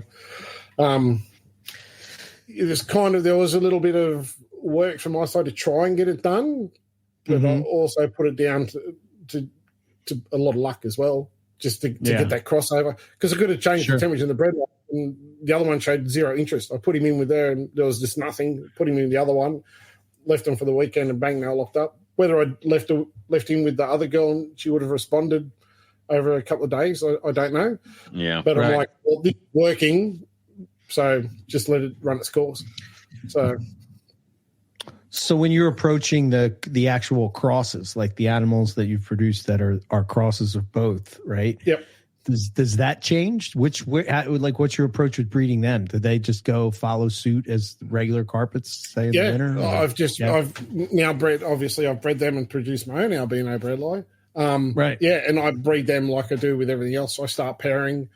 So I never pair anything early. I always wait. So the general rule I've always had to my season is I know when it's starting to change when the male Antaresia stop eating. It's always been my go-to. So I don't care what the weather is. So, if it's freezing cold at the end of April, May, right, which is coming into our winter, right, and my male Macs start going off their food, well, okay, then everything's going to cool a bit earlier. But if it's the middle of June in winter and they're still, interested in food or feeding, whatever, they're not ready yet, which is normally they're not, normally they're gone before then. Right. So normally they're really active, and you'll go in there and think, oh, I can't feed it, and I'll come up, they'll sniff the food, they'll be all over it, and then they'll go, they're not interested in feeding. So I know they're hunting around the cages looking for one thing, and it's not food. Yeah. Right. So normally when I see that, I know everything else is going to start following on, and I don't pair anything until, I've seen that for a number of weeks, but I'll wait till we get a really cold, solid block of weather. So to me, that outside temperatures might be, 4, 5, 10 degrees outside, which is what, like in 40, 50 degrees, I think, or something like that for you guys over there. So it's nice and chilled outside, which brings the house temperatures down, everything. And when the males go off and then the females start to go off, that's when I'll start to introduce, and I'll only do it with a couple of things on trial, and I'll see if I put them together and they're still either ends of their drawers or the enclosures, then they're not ready yet. So I'll just separate. I'll leave it for another week, and I'll try the same introductions. The other thing I'll do for trials is I'll actually put 2 males together. So I'll just grab 2 of my known boys that are good proven breeders. I'll put them together. You literally put them in the drawer within 30 seconds, or if that, they're ready for girls because they combat instantly. So you don't have to leave them in there for long. But as soon as they combat, I'm like, okay, boys are ready. I'll normally give them another couple of weeks after that just to make sure they've cycled, make sure they're getting cold enough at night time. My room temperature normally gets down about 18 degrees Celsius, which is like I wrote it down so I could cross-reference. Thank you. Which is, 18 degrees is like just under 65 degrees Fahrenheit. So that's sort of the temperature my room gets. So when my room gets down to that, I know everything's getting at night time, cool enough. I like to have that for a couple of weeks before I really start burning. Antaresia. If you can't breed Antaresia, then just sell all your snakes. Get him up. I bought the first V35 rack, Vision rack I bought was in, I think it was 2007, right, when a guy, Jason Boyes, brought some out. I bought that rack for breeding ants. I put a thermostat on it. I set it. I have never touched it. I've never adjusted the temperature on it. I've never changed the temperature on it. It is sat there, still runs the same heat cord, the same thermostat today. And those ants breed every season without fail. It doesn't matter. I've changed the ants that are in it. Like, come up and grown and swapped and sold and, move things on and stuff. And I never changed, never dropped the temperatures, never changed the temperatures. They sit at like 33-degree hotspots. 33. It's like 91-degree hotspots at the back sort of thing. Yep. So they're pretty warm, and I keep them like that all year round. I never ever drop the temperatures at nighttime, daytime, whatever in the ant rack. And most of the carpets I run the same, as long as that. Right. Because they're in the large python, or I think you guys call them boa racks. I think the big Vision, big giant. Yeah.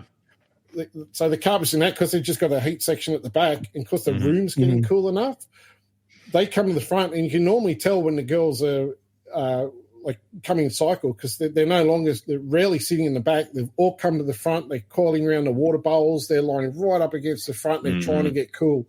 So I'm like, okay, I know now you're trying to get cool, whereas normally you go through the day, they're on the hot spot, then they'll be over here. They're always constantly moving around, obviously adjusting their body temperature. But come winter, you go in a room when it's cold, and they're all at the front. We're like, yep, we need to get cold. It's breeding season. So I'm always the visual guy. I let the snakes, tell me what they're doing. The serpent. Yeah. If you're playing the NPR drinking game, you have to finish your drink now because Eric said it. But as far as like pacing, because like normally, like my Ruffy boy will be up against the glass doing this when there's an ovulating female somewhere in the room. Yep. And I had a little thing yesterday that my male Timor python, Lesser Sundas, Eric has apparently decided to leave by. So my Lesser Sundas python, my male, has been destroying his cages the last like 2 weeks. I'm like peeing all over the cage, wrecking it, like just moving things around. I'm like, why are you being such an asshole? Because I thought that they needed another year. And now I'm like in my brain today, I'm like, are you trying to tell me something that I'm not picking up here? So he disagrees with your thoughts. I think I might try to, because the way that my room sets is there's a stack of cages like here, and then there's another stack of cages here. It kind of makes a little like island almost that you walk around. And the Timor's cages back right up against each other, so they're both on the top of their stacks. And I'm like, maybe I should introduce. So I'm like, well, I've never done this before, but I've never had a male just wreck the cage for no reason. So I don't know if you saw that with some of your guys too.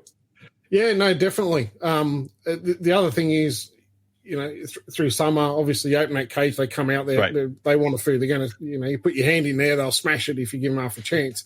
Yeah. But during breeding season, the male's really active. You open the door, they come out. And, I'll actually get some of the, like, what I call my more experienced males, a good solid proven breeders, they'll actually start to combat your hand. If you've gone in and moved the male, so you go, like, say my big adult Darwin boy over there, I'll go take him, I'll put him in with one of the hats, and I think, oh, okay, I might pair up you as well. Yeah, I'll grab you out. And, of course, they come out, their tongues flicker, and they go, oh, competition. Yeah, let's scrap. And they start coiling up. And it's like, man, it's not another, it's just me. But that, you take the snake and, you don't even hold it for long. It's like, I'll grab him, go in the room, open the door, chuck you in, watch him for, 30 seconds, make sure the female, they're not going to kill each other, everything's all right. It's like, yeah, Sure. that's cool. I'll go get the other boy. And he just comes out, smells your hand, and go, oh, right, I'm going to get on top of you. And they start doing the whole climb over thing, and they're fighting with you the whole way. Not interested in biting at all, like just pure, like, male to male combat. I'm like, oh, well, at least it's getting him ready for the girl. He's at his heart. He knows. It's hard to handle a male that's trying to combat you. Like, yeah. Especially when they're 8 foot long. Yeah, it can be fun. Yeah. Well, they want to just grab and wrap and tighten. You're trying to get them off you. It's like, get off. That's why my favorite trick is to take a shed and just throw it in all the other males' cages, not the boy that shed it, because I've seen a male shove his whole face into another male's shed and sit there for like an hour, just like his head in it, going like, "This isn't me. Somebody else is here." Like it's How dare you? How dare who is here? Whoever he is. Like yes. So shed work. I'll do that occasionally, but I just if I've got a pair that I'm not seeing any sort of interactions with, I'll normally just go grab. I always go. There's two things. I always go for a proven breeder, like something that like my albino boy. He's a legend. I just chuck him in with any girl, and you can come back an hour later, and she's got no choice in what's going on. It's on. That male is the one I like to call will breed a piece of rope. Okay, yep, 100%. Will breed a piece of rope. Yeah, okay. Electrical cord doesn't matter. Yep, doesn't matter. It's good enough. Yeah, she looks good. That'll do. Best boys ever. So I always go for a proven breeder, and the other thing I always try to match sizes. So, like the albino pepper boy I was talking about, he's quite small. You don't want to put him in with a 6 kilo adult male, because there's an intimidation factor, and I believe that can stress a smaller male to the point that they're too scared to want to breed. Yeah, and you can put them in with a girl, and they're just like, I don't know what's going on, but that last dude beat the crap out of me, and I don't want to know anything. Just put me back home and leave me be. Yeah. In a while, they got a place to escape, so I always try to make sure if I'm going to put a 5 kilo male, it goes in with another 4 or 5 kilo male, or if they're a younger 2 kilo male, then I try to keep that together. But that's only if I put them together and I'm not seeing anything. They've been together in and out. They've had a break, a separation, whatever. I'm not seeing any results. Then that's kind of my next backup plan. Introduce a little bit of combat, and sometimes I'll do that in the cage with the female. So I have the female, I'll put the male in that I want to breed, and I'll introduce the second male, and I'll let them have a bit of a scrap. And not for a long time. You don't have to put them in there for 2 hours till they kill each other. Like I said, you put there them in can be only one. Like, that's right. There can be only one. So I'll put them in. That might be 10 seconds. It might be 30 seconds. It could be a minute, just depending on how the males respond. If it's a new breeder, sometimes they take a little bit longer. But I'll do that, and that will often stimulate the female too. Like, oh, the boys are fighting over me. Someone's going to get lucky. So you take the male out, and not all the time, but quite often you'll go back an hour or two later, and they're locked up. So yeah. Have you ever seen aggression from the female towards the boy? So this year, if she identifies as a male, I mean, not even that. Like this year, I had a proven female. Multiple proven, like she's done multiple clutches for me. Yes. This year, a friend of mine gave me a hypo to put in with this proven female, and he tried to kill him. And it was one of those like, this is not the kind of male that I will allow you to kill. Like, you need to not this one, please. Yeah. Yes. Anyone but this one. Yeah. Yeah. I've actually had a similar thing, even with animals I've paired together. Sometimes I don't know what causes it. I don't know why, but I have seen males like almost combat like a male. Mm. You'll put a male in, you think, because then you go to yourself, oh shit, did I take the wrong one here? You got 5 or 6 different double hets, for example. They all look fairly similar. And you think, oh, shit, did I actually move? Then you look back and go, no. And normally then I got my phone in. I'm like, I've got a photo here of it on X. Something. No, it's definitely a female. So what's going on? And sometimes I'll take the male out and I'll separate them. And then I'll go back later and they'll settle down. Sometimes I'll leave them together and just watch them, and eventually they will start to calm down. But I have had females that I've bought, I've prayed, I've done everything. As soon as you put a male in there, psychotic. Like, and I don't get it. And I actually had a Sunglow Jag that was what was supposed to be a female, and I've paired her up over several years. And the same thing every time. I'm like, it's got to be a male. It must have the smallest little hemipenes I've ever seen on a boy.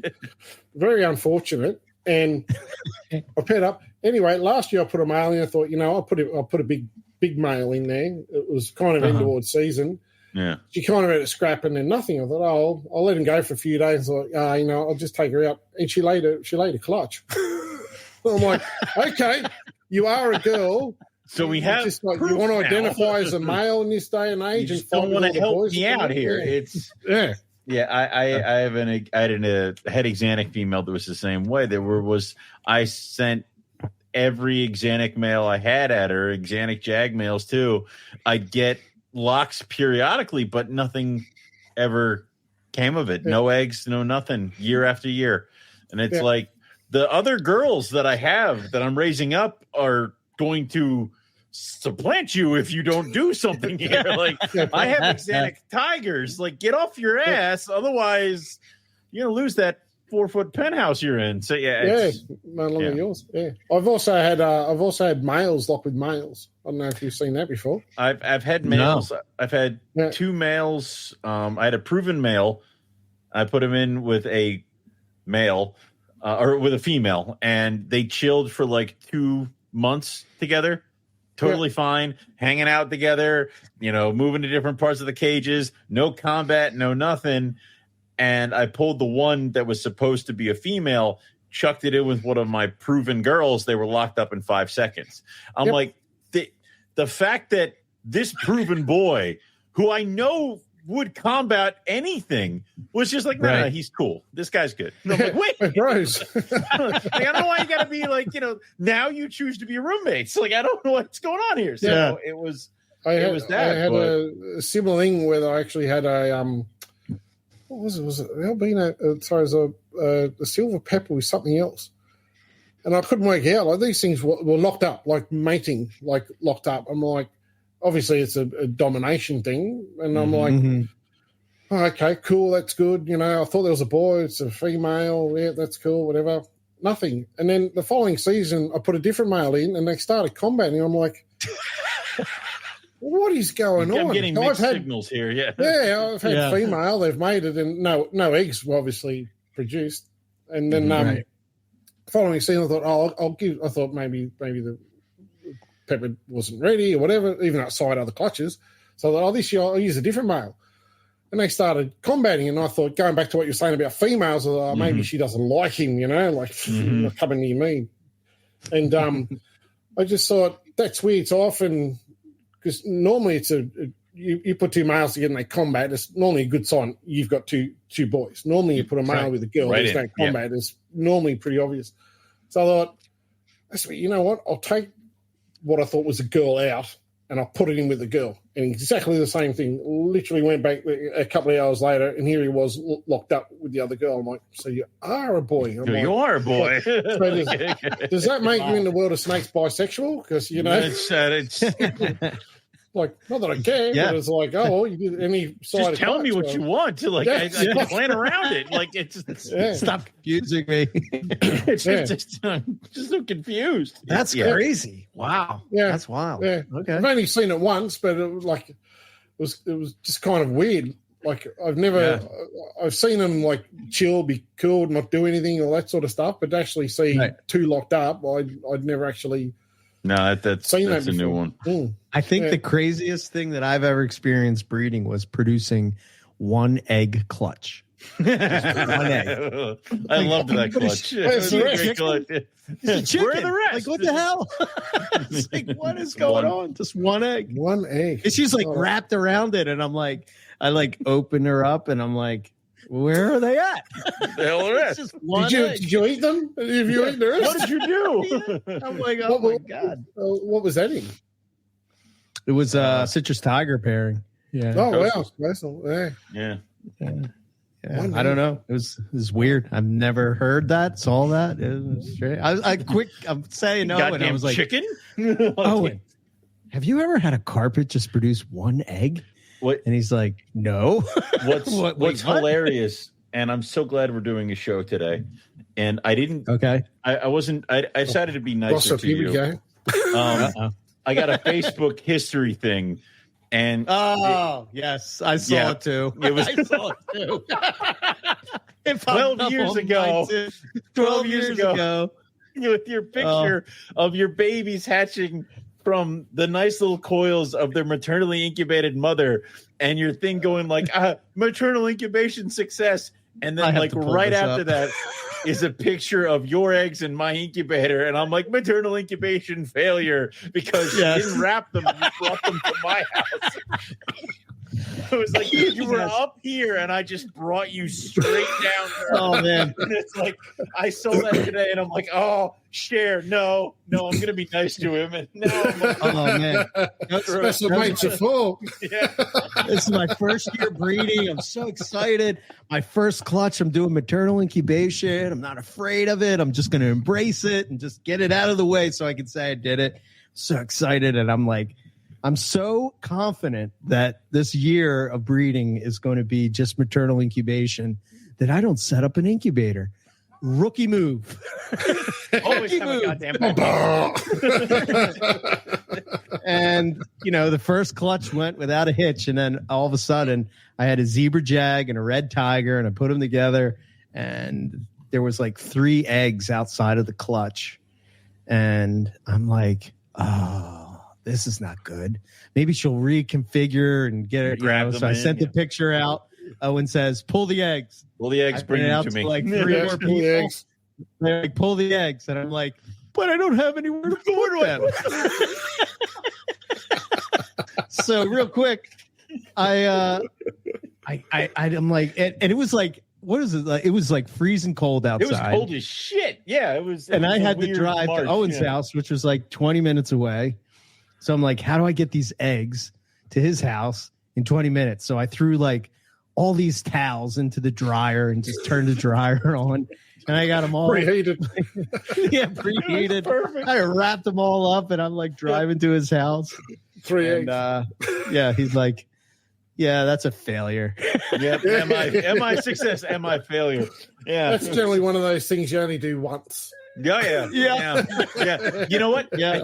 I think 2 months later you had an incubator ready to go. Oh, you had yes. a fridge, incubator plugged, ready to rock. No eggs, but you had the incubator. Yes.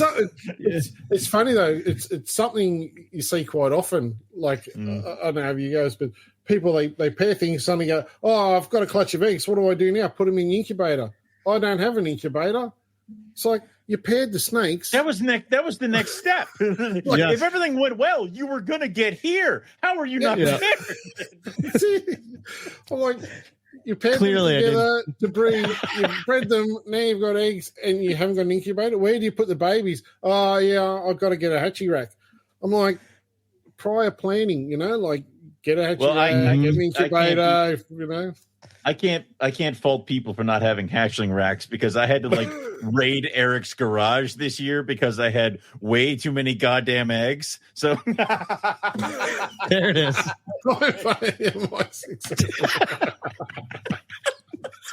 So I sent that to Owen and he sent that to me and I'm like, you goddamn asshole. What a friend's for, eh? Yeah. They keep you grounded. Yep. Yeah. Oh no! I'm not letting you fly too high. You get back down here. Back down here with me. Back down at this level, pal. It was. That was good. But I had to plug in all of Eric's old hatchling racks because I put stuff together and I'm like, I'm never going to be this good to get this many babies, and they just kept unloading eggs on me. I'm like, oh, shit. It's funny. I get what you're saying because often you'll kind of like. I would say be breeding season, and I go to Brent, oh shit, just found another clutch. And he's like, how do you just find a clutch? And I'm like, well, sometimes I'll check in the drawer. He's like, surely like you've put a male. I'm like, yeah, but sometimes I'll put a male in, I don't see any action. The next time, I won't make this pairing. I've got enough stuff going on, and you take the male out. Right. And I said, then you forget you've done it, and you don't, you make this one pairing and you take it out, and of course several months go by, and then suddenly you check your eggs, like, oh, I think I put something there. You open the drawer up, and here she's happily on eggs, caught up. God knows how long they've been there for. And I'm like, oh shit, I've got a clutch. So anyway, and this would happen every season. This happens, and it'd be like, oh, I found another clutch. Oh, it's 27 clutches now. Oh, 28. I was only doing 15. Now there's 30 clutches. Yep. So anyway, last season, Brent's pairing up stuff, and then I get this text message. Oh, I found an extra clutch. I'm like, how do you do that? How do you do that? How did you just suddenly find one? Surely you knew. He's like, oh. And he did the same. I think he ended up with like 5 extra clutches that he wasn't intending on breeding. Same thing. Put it together. Didn't see anything. I'll take it out. And obviously, they don't need to be in together for ages. A 2-3 hour lockup's enough to get the job done. Yep. You know what I mean? And it's like, I laugh. I'm like, you give me heaps, and now you're doing the same thing. It's worse when you go around with colubrids because they'll double. Yeah, double clutch. Yeah. I'll get a clutch and I'll be like, good job. You can sit here and eat your mice and be happy. And then like a month or two goes by, and then she's like, here are more. I'm like, I did not ask for this. I didn't order a double serving. I was good with the 19 you already gave me. Giving me a clutch of like 15 and like maybe 6 or 7 are good. But now, of course, the 2 months I've been feeding you, you have now started back here again because you looked like dog shit after your first clutch. And now we fed you and you've now gone backwards. It's like, great. I did not ask for this, but okay. So something that hatchie space you had is running out.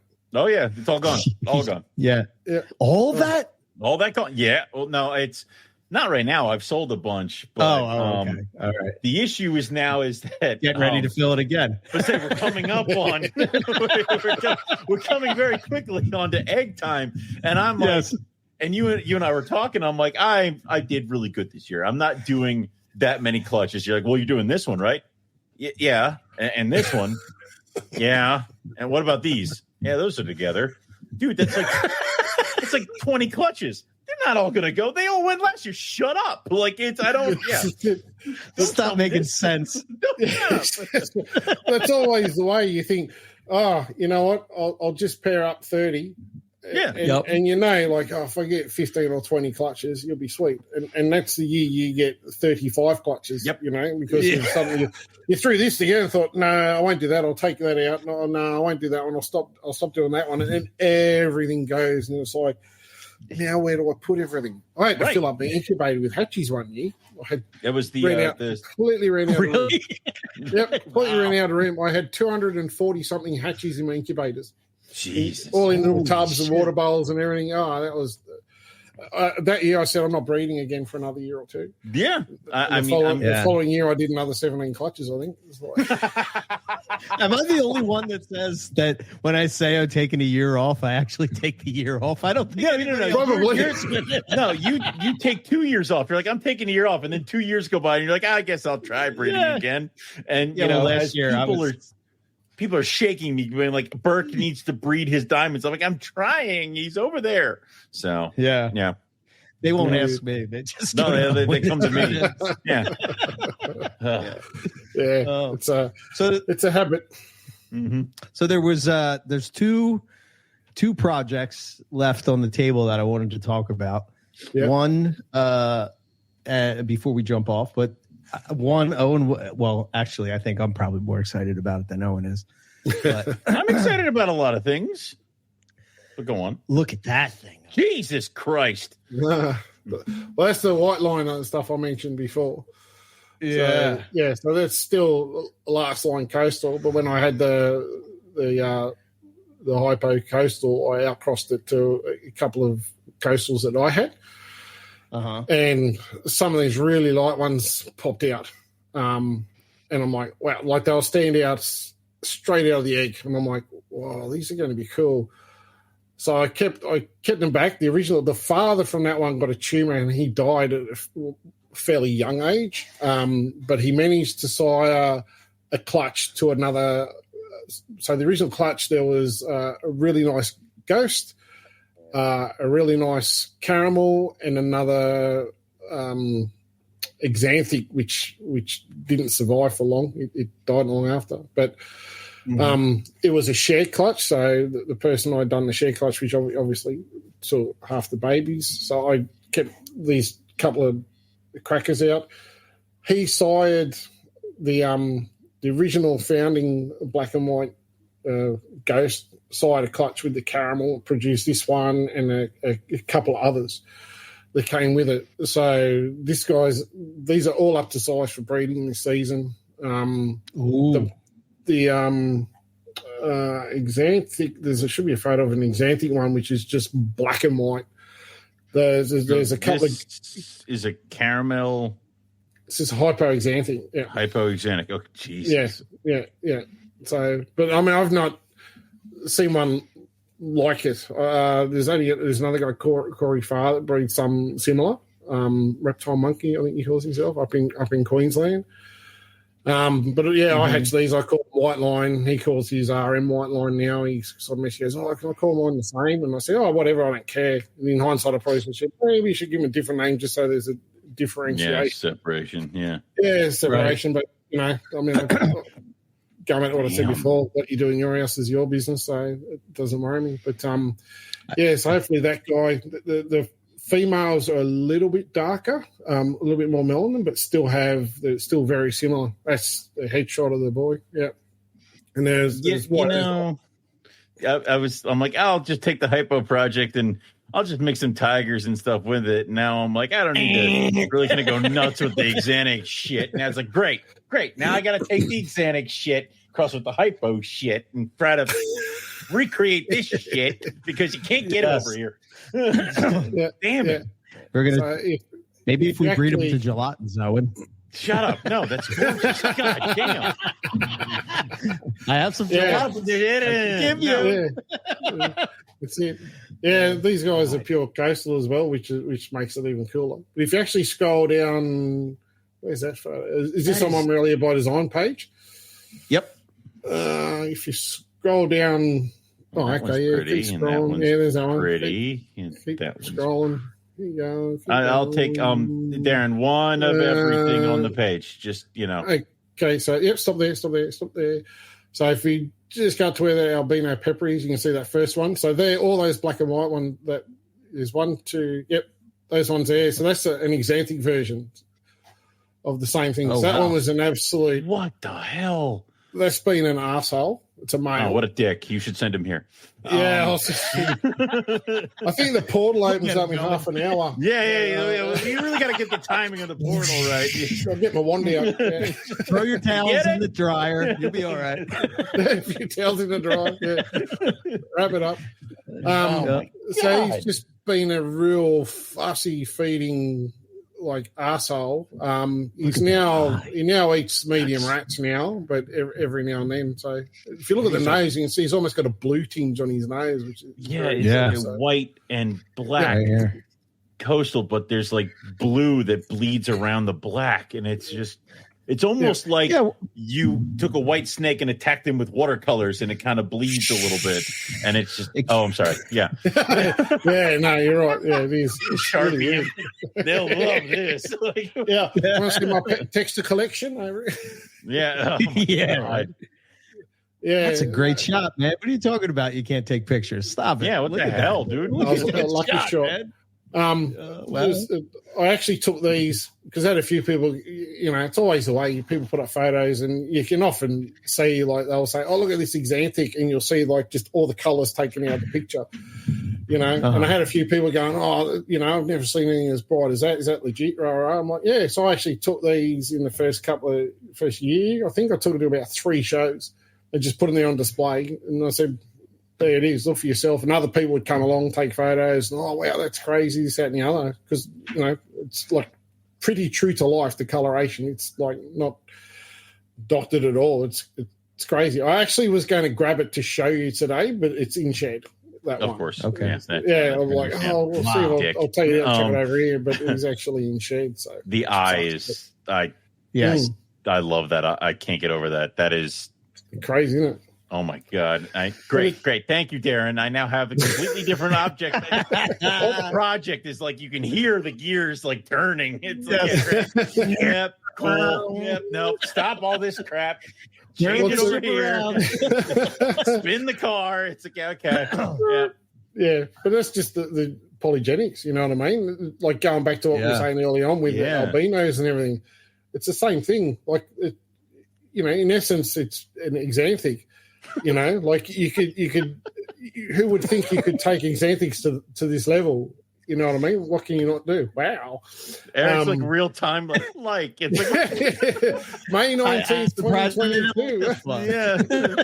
Finally, the pinnacle of Burke is just Yeah, but if you actually close that photo and look up, there's photos of the two girls as well. So just at the top, there's the boys in the middle, and that one and the one to the right of that as well. They're both. But Jesus Christ, the pattern.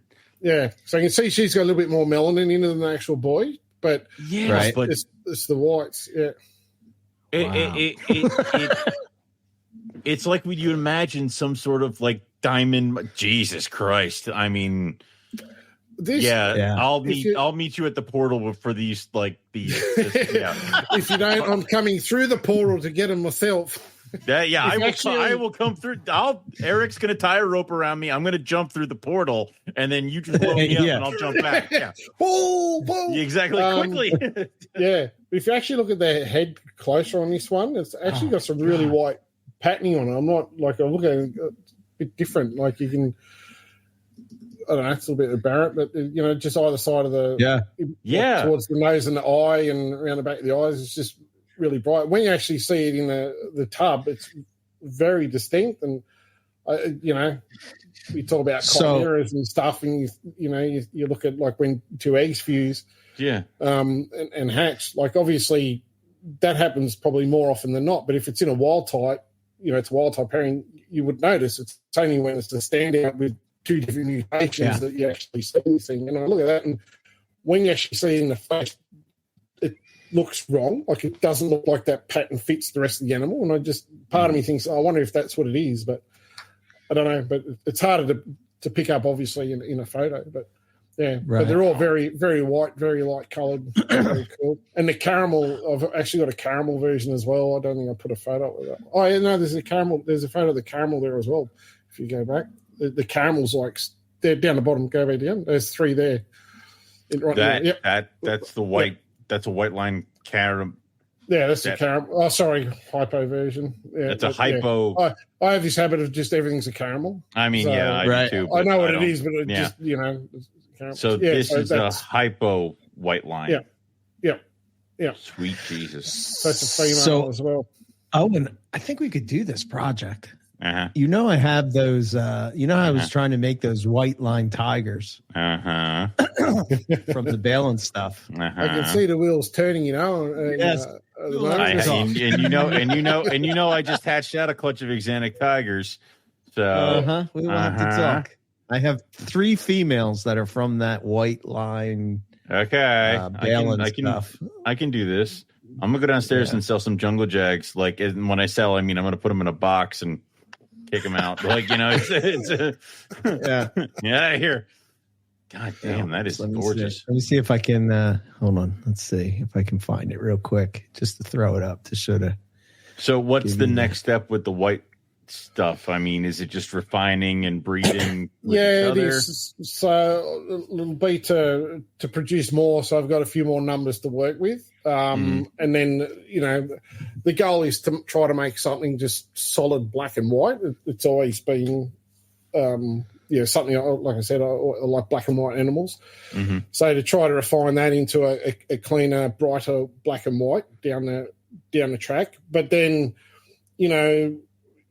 if you start looking outside the square of just pure coastal, take that really nice ghost boy and then into an xanthic pepper. So instead of having the more silvery greys that you get into xanthic pepper, you start getting a more white, like a brighter white in a pepper pattern. So, it's where you go. Whether that would look any good as a snow, an xanthic albino, I don't know. Like they're pretty white and stripped out anyway.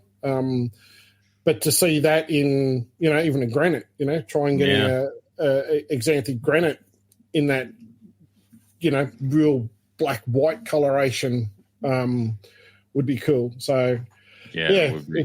First, I'll always like to make sure I got a few numbers to work with, so it'll be just making pure white line stuff. And then once those numbers are secured, I feel safe with taking the male and going, rightio, let me, pair it with this, pair it with that. I'll do a few outcrosses and, start more line breeding projects because apparently I don't have enough. Apparently I need more. Yeah. Yeah. Trying to hit that 1,000 number, right? Yeah. I'm scared, I've come close. And I'm just like, 56 clutches I did one season, and that was when I had big numbers. Holy shit. Yeah, it kind of scary. But see, I look at this, if you just close that window and scroll down a little bit more, because I'm looking at where you're looking now. Stop there. See the jag there? No, just go back up a little bit beside the inner one up. Yeah, that. Yep, left-hand side, the bright yellow one. So it's like these guys. These are like my 98% jungle jags I was talking about before. Yeah. And it's, I kind of look at the coastal and think, okay, can I get that brighter, wider as I go along? You have to be able to. Yeah. Yeah. So, like, I'm still working on these guys. I just keep putting the same line of jags and zeb jags back to pure jungles, just trying to improve. And with the jags, the babies hatch out like black and white, like just, you'd swear they are like absolute cracking xanthic things. But obviously that yellow pigmentation comes through as they grow. Like these things are really fluoro bright yellow now. And I get asked all the time for them. There's a few people now starting to realise. So when I first got some of these guys, I got one off a mate that was at 75% jungle jag. It was quite nice. And I just went, you know what? All the jags that we had out here, when everybody got them, everybody was putting, albino into everything, which just made them look terrible because you're putting a Darwin colour into a jag and they just muddy brown and weren't really nice. And I thought, you know what? I kind of don't want to go there. I'll let everyone else do it. And like I've got sunglow jags and stuff like that. But because this guy was 75% jungle back then, I thought, I want to keep trying to make these better and better and better. And I just kept putting a line of pure jungles, which I've had for 20 plus years, which are all really bright yellow. I just keep putting a male back over the females of these and just keep getting them better and better, And I just line breeding stuff, like you don't have to have the greatest mutation. That's just a jag. You know what I mean? The start doesn't need to be great. Yeah. Yeah. It's just one thing. You don't have to buy a, bloody multi-gene thing to produce something cool. You can just take one thing and make it the best that you can. Yeah. Refinement. That's just a jag. Yeah, I've got those and I've got zeb jags the same, just fluoro stuff. And I just keep making the same things, and I think they're like F4 or 5 generation now, so I'll grow them up, and same with the jungles. I breed pure jungle to pure jungle, then I'll take a male and put it over these and grow them all up and make more. So, there's plenty of opportunity for everybody out there to do something. You don't have to spend $10,000 or $5,000 or whatever it is and have the latest and greatest. Yeah. Yeah, it's very cool. That's that reminds me of that one that I sent you, Owen. Charlotte thing. Yeah, the ultraviolet. Yeah. The last shocker of the night will be dum dum dum dum. Let me this crazy thing. If I read the post right, you just kind of hatched it out. yeah. Didn't that stir up some people? Yeah. So it's quite a funny story. So I wholesale quite a few reptiles and stuff, and I was wholesaling to a local pet shop here, and I got a phone call and they said, "Look, we've got some bredli here. This guy produces them every year, and every year there's some striped ones in the clutch." He goes, "I've got a couple. Are you interested in buying them?" And I'm like, I've got too many projects on. So I actually ran Brent, and I said, "Mate," told him the story. I said, "This guy, I'm just going off what I'm being told at the pet store." And I said, apparently every year he breeds these. He gets some of these striped bredli out. it could be something. I've got like 30 other projects I'm working on. I don't really have the space for breadlie at this point in time. And he goes, yeah, I'll buy them. So he bought them, took them home, grew them up, bred them, and produced a stonewash. And I'm like, father, once again, I have done it again. So I got to just start adding to my house is what I need to do. I said, so he's actually going through the process, and he's done a few pairings in the meantime. I won't go into like some of the stuff I see, and like, here's this, I've proved it out. If you don't believe me, that's your problem. I'm like, well, if you're going to call it something new, at least you're going to have to, give some visual history of what you've done to say it's something new. Like, when I did the peppers, I had photos of the pepper with a pepper, or the pepper with a jag, albino with a pepper. Like, there was all the photos of clutches and everything over the years it took me to do it. So there was left no question. Now that they're out and about, people are producing them all over the place. So, but one of the pairings, this guy popped out, and I'm like, well, that's weird. That's different. Definitely lighter than everything else, Like, some of the other stuff in the clutch is just normal, and just this one that I produced from that line. So, I don't know until I actually breed it again. It's only one. Sure. It could be some random anomaly.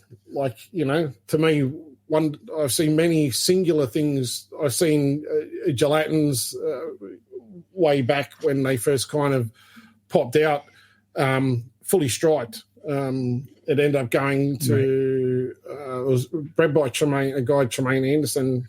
Oh God, it had to be 20 years ago, and that was back in the day when everyone was like local, pure, none of this other bred stuff. There wasn't mutations around, and he hatched this one that was all striped. He goes, "Oh, no one will want that," and he sent it to a guy I was working for back at the time, which was Tim Mansforth, who owned Ultimate Reptile Supplies, was a reptile product wholesaler. And he sent it down to him, and I was there, and I saw it and went, oh, that's crazy. He bred it, did everything with it, just completely normal, never produced anything different. There was another Darwin way back, and they called it a ghost Darwin. Same thing, had a weird aberrant patterning on it, something totally different. It was bred, never produced anything. They just, people saying, oh, it's incubation, it's this, that, and the other. I'm not sure what the cause was, but they were just one-off anomalies, So whether this is the same thing, no idea. Still a cool snake to have, right? Yeah. Yeah. So just sits over the back here in the drawer. I got fed yesterday. This is from. I wanted to eat my face again today. This is from, I guess, you said he produced some stonewash. Did you get some of those stonewash, or did you just some? Yeah. So we have projects that we work together on. So we went through a period. I was breeding rats and mice commercially. Brent owns an auto parts place, sells car parts and wholesales to workshops and stuff. And he had stuff I wanted. I had stuff he wanted, and he goes, I'll buy this off you. I'm like, well, you sell me that. I'm not selling that. I'm not selling this. And we could never. Yeah. It's like, okay. We need to make these things happen. How do you make this happen? And right. We could never, bridge. Not that it was even so much the money, but I'm like, I've got albino peppers. I need granites. I've got granites, and I want this, and and all these sort of things. And finally, so I actually work with Brent now. So Brent, because you might remember I battled with depression and everything else, and I had a bit of a bad year with losing mum and dad, the dog, and everything in a real short time, and friends and family and uncles have passed away. Like, it's just been a shit year, and I'd been away working with idiots, and I just come back and went, no, I've had enough of this. I just, can't work with these muppets. And Brent rang me and said, look, I need a driver. His one was going to jail. When I say driver, just deliver parts for his workshops. And you're not a wheelman for like a bank job or anything like that? Yeah, no, maybe driver? it should be though. Yeah. Maybe. Not that I could probably drive that good, but no, it doesn't matter. So I said, yeah, no worries, and started working with Brent, and it's been good for me because it got me out of the bad headspace I was in, and we get along well. Like we give each other shit all day long, give each other abuse, all that, but it's all good. You're probably the same, and Yep. Yeah, so we're there one day and we thought, he's like, I need to get these projects done. So one of the projects in point, so he gives me grief about not producing albino breadlie, right? Because I put it on the shelf, and because he produced it before I did, so it's always like, he never produced any albino breadlie. What an idiot! Rah rah rah rah rah. All right. So he tried for 5 years to put a pepper over a granite, right? And never produced a clutch. So I'm like, dude, give me a granite. Like, let me just. I've got a couple of boys, they're gun breeders, just give me a granite. Oh, I got one here, doesn't eat well, it's this, that, and the other. I said, so give me your shit and I'll try and work with it. Get out of my way. I know there's a massive virus issue out here, and I know that I've given Brent animals in the past, and he's tested every animal in his collection, and they've all gone up clean. So I know he's got a clean collection, and he knows I've got one. So I took this granite. It was a granite jag, poss-head albino at the time, and I thought, just give me one. So he brought it home. I put it in the drawer, left it for a week and a half or so, walked over, offered it a large rat, smashed it straight away, went in there 4 days later, smashed another rat, smashed another rat, smashed another rat. I'm like, I thought you said this thing was a bad feeder. I said, this thing hasn't knocked back a feed. Like, it's just taking extra large and jumbo rats now, just destroying everything. So he's like, well, it wouldn't eat for me.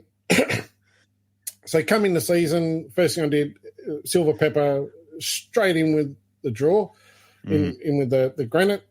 Went back an hour later, they're canoodling. He's spurring the girl. I'm like, that's good. I think I went back an hour later, took a photo, went back an hour later, sent him a photo of them locked up. Right? I'm like, I don't know what you've been doing. But you need to sort clearly it's just like you're they were sending me a bad feeder non-breeder. What the hell is this thing? Yeah.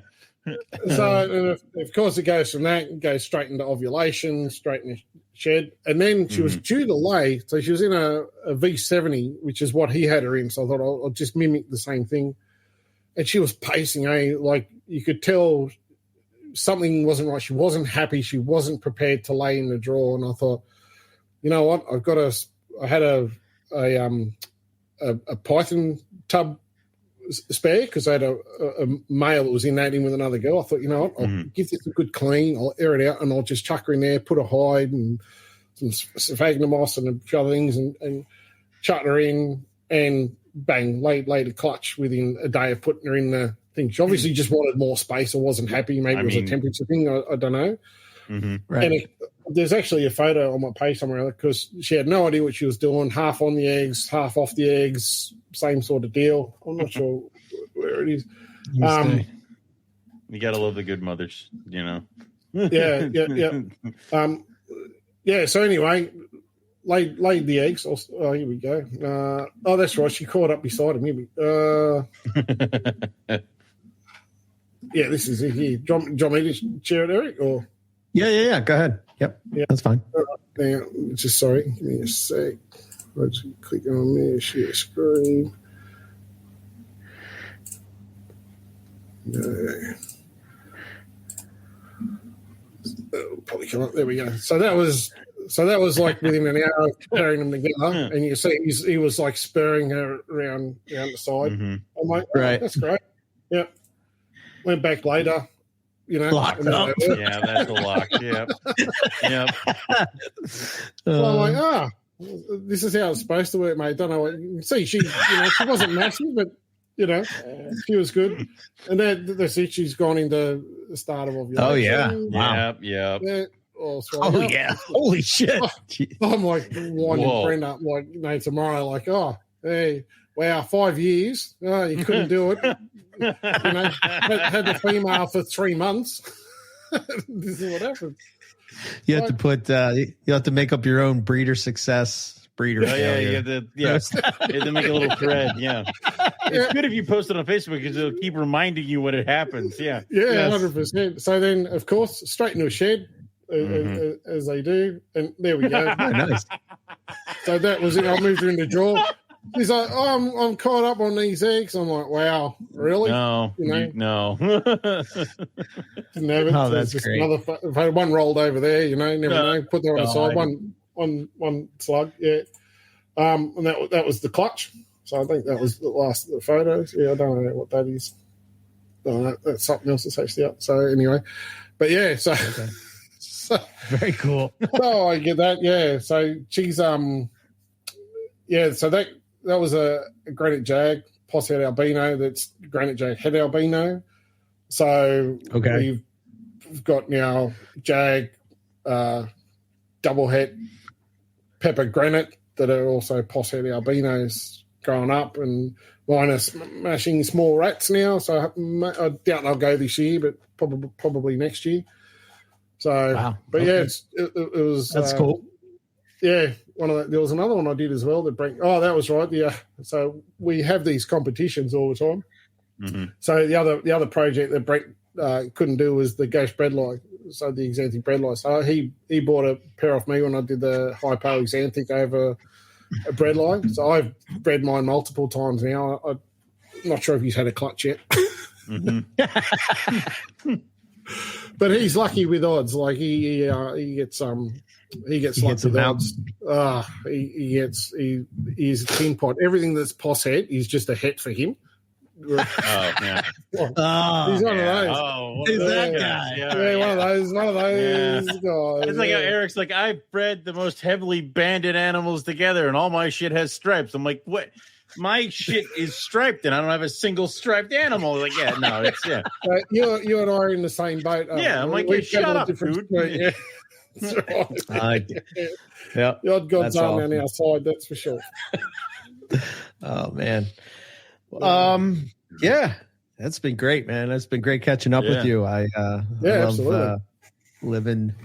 living through you guys down there. You got to give me a couple years. Crazy carpets that you have. Yeah, so you got to give me a couple years, come back, and then you can like totally ruin, you totally change the course of my collection yet again. Like, Hang on, we were going that direction. Now we're going here. It's like, yes, but while you were doing this, I was doing this. It's like, God damn it.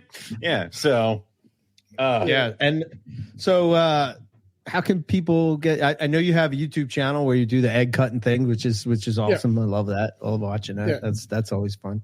Yeah. Glad you're not prehistoric petting those things out of the. Get out of here. But it's always cool that you guys are hatching these crazy things out, and you're just cutting eggs and saying what they are. It's kind of a fun thing. We kind of started doing it because, like, there was so much false information, I suppose, given out in the hobby with breeding. Right? Everyone thinks, I'm going to buy a pair of Minglos for $6,000, right? $3,000 each, and I'm going to breed them together, and I'm going to hatch 20 Minglos, and I'm going to make $60,000. Yeah, no, that doesn't work at all. And so we started doing it because nothing ever goes to plan. You can do everything right with your male, your female. Sure. You can cool, you can give them condition, all that sort of stuff. As soon as you've paired them together, it's out of your hands. And the amount of times we would see people going, oh, another perfect clutch and 100% hatch rates and all this sort of stuff. Okay, yep, that's a reality. That can happen with that clutch. Mm-hmm. What about all the others? And when you breed enough clutches, there's slugs, there's eggs that die. You can candle them if you want to, but if they're going to die, they're going to die. Just because you've candled and seen veins doesn't mean it's going to hatch. Like it can still go off for whatever reason. Yeah, you can still bomb. They could die fully formed in the egg. Like, and there's also many times you have this idea in your head that's like, I'm going to take a caramel and a tiger, and I will breed them, and I will get all caramel tigers. It's like, all right, you might get two. Like, I don't like. So, you might get. Oh, I got none. I got. That's me. First breeding, one. Yeah. One I got. That's how I roll. One. Yeah, why make it easy for ourselves? But so we started doing that just to show, the realities of it. I thought, people might not like it. Yeah. we don't care. It was just a bit of fun for us to share, what knowledge we have and realities of breeding and keeping and deformities in eggs and things that have died in the egg. Like, we show it all, isn't it? It's not edited or, whatever. So what you see is what you get, same as your guys' shows. And I thought, probably people won't like it, but it's surprising the amount of people we get at shows that come up and go, oh, yeah, when are you doing more egg cutting shows? Like, they're really cool. We love watching them. The kids watch it. And I'm like, really? Yeah. Like, I wouldn't think anybody would want to watch us dumbos cutting a few eggs, but the miracle. Yeah, I feel the same way about me and Eric with the podcast. Like, I listen to you. Really? Why? Like, yeah. Well, I think I think to be successful, you've got to have that relationship like that you and Eric have, where you get along, you can have a laugh. Honestly, the amount of in jokes that come out in our cutting shows, right? Yeah. The amount of times we'll be at work and we'll see some post and then we'll have a freaking good old giggle at work, and then, we'll be saying, and someone will make a comment, and it's like just taking the piss out of the post we've seen. Yeah. Him and I know. Yeah. No one else knows it. Yeah. And I'll be over here cutting the eggs trying not to burst out in hysterics laughing.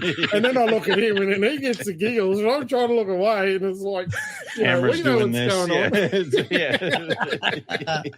And I'm like, don't go there, and you try not to laugh, and then it's like, I've got to look over here somewhere or other just so no eye contact. But yeah, it's a lot of fun. We enjoy it. Yeah. You guys have great chemistry for sure. Awesome. And you're right. It does. It makes it better to watch, But then and listen to it for here in the States, it's like, it's always ball pythons getting cut and whatnot, So it's awesome to see actual snakes I love. Like carpet pythons, yeah. Yeah. It's great. Yeah, that's it. Yeah, we try to share it, let people see the reality of it, sort of thing, and very good. Mutations as they hatch out. So, we've cut a few world firsts on the shows, which is cool. So, something a bit different. But, I love that. Yeah. And if they want to get in touch with you, what's the best place? Facebook? Morelia? Yeah, Facebook, Darren Whittaker, Morelia by Design. Yeah, I do have Instagram, but it kind of shits me putting out photos, because if they're not perfectly right, then you can't put the proper picture on. So I used to post a lot on Instagram, and now I'm like, photo doesn't work because it cuts out half the picture, cuts your name out, cuts something else out. So I am on Instagram. But yeah, Morelia by Design on Facebook and YouTube. Darren Whittaker, Morelia by Design on YouTube. So a lot of stuff there. So I don't know if this actually linked there. I set up a StreamYard on it, so I'm not sure if it went to that destination or not, but I'll link it through later. Yeah, I hope so. Yeah. Oh, it's all good for education. So I'm always here to help if you've got questions. Yeah, I can send you a file. You can upload it to your thing if you want to do that. I could do that too. Whatever works. Yeah, that'd be cool. That'd be awesome. Yeah, definitely. Okay. Yeah. All right. Owen, you got anything else before we hop off? Not really. I mean, go to rogue-reptiles.com, check out all the stuff I got for sale. I am swiftly running out of everything. Like, I know you and I were talking about going to do the big show in Daytona, and it's just been like gone. I have one white lip left, and I'm like, damn. I'm also down to like 2 rhinos, so it's like, y'all want to strike when the iron is hot, because stuff is going. As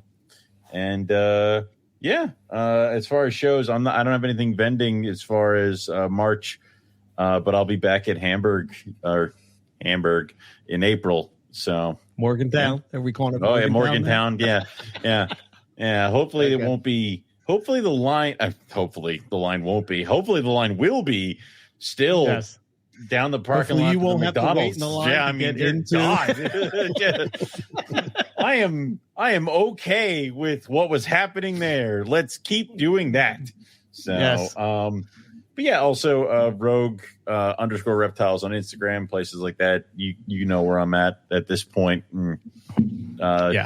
The Patreon and all that fun stuff. The other thing is, and I have gotten clearance to announce this, that the MPR code for Cold-Blooded Cafe has been reset. So if you have used the MPR 10 code before, you can use it again. Yes. One time.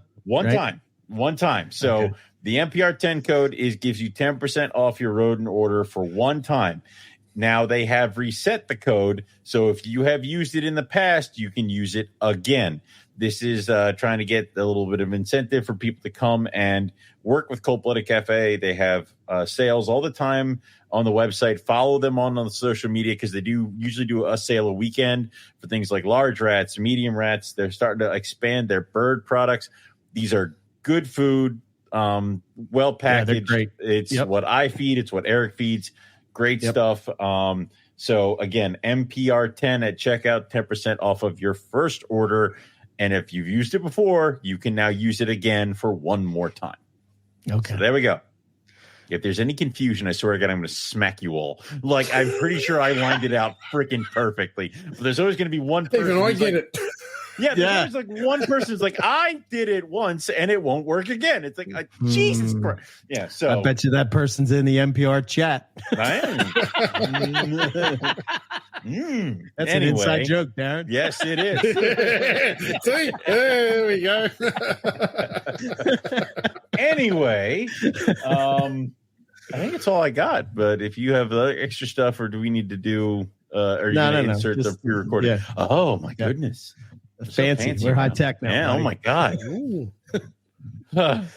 It only took us 13 years to get here, but here we are. I mean, think about where we'll be in another 13.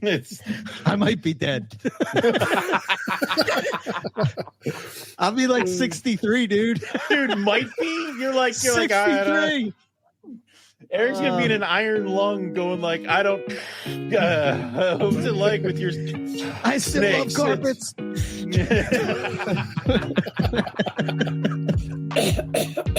Yeah, we have gone off the rails in the final moments here. Lovely. But all right. Thanks everybody for listening, and we'll catch everybody back here next week for some more Morelia Python Radio. Thanks, guys. If you want to support the show, here are some ways that you can. You can follow us at Morelia Python Radio and the NPR network on the socials. Subscribe and share the podcast. That always helps get the word out there for us. Check out the rest of the podcasts that are on the NPR network. There's a lot of great people doing podcasts on our network. Cold-Blooded Caffeine. For anyone that is a fan of the show knows that I love coffee. We're happy to be affiliated with Cold-Blooded Caffeine and the Carpets and Coffee blend. We have an affiliate link in the show notes for you to use to give us a little kickback. Cold-Blooded Caffeine not only has a great selection of coffee to choose from, but the best thing of all is that 5% of the proceeds from every bag sold is donated to wildlife conservation efforts in coffee-producing countries. Trey Hall and McKendrick Dunn are great guys, and we're proud to be affiliated with them. We also have Cold-Blooded Cafe. We have the NPR 10 code that you can use again, even if you used it in the past. It takes off your first order with them. Cold-Blooded Cafe has some amazing top quality rodents packed perfectly. They also run specials all the time, so be sure to go over and check out their socials so you can stay up with those impromptu savings that they share with their customers. Want to learn more about Morelia? Check out our website, MoreliaPythonRadio.com. If you want to get in touch with us, MoreliaPythonRadio@gmail.com. If you want to support the show even more, you can check out our merch store, and we also have a Patreon for you to check out.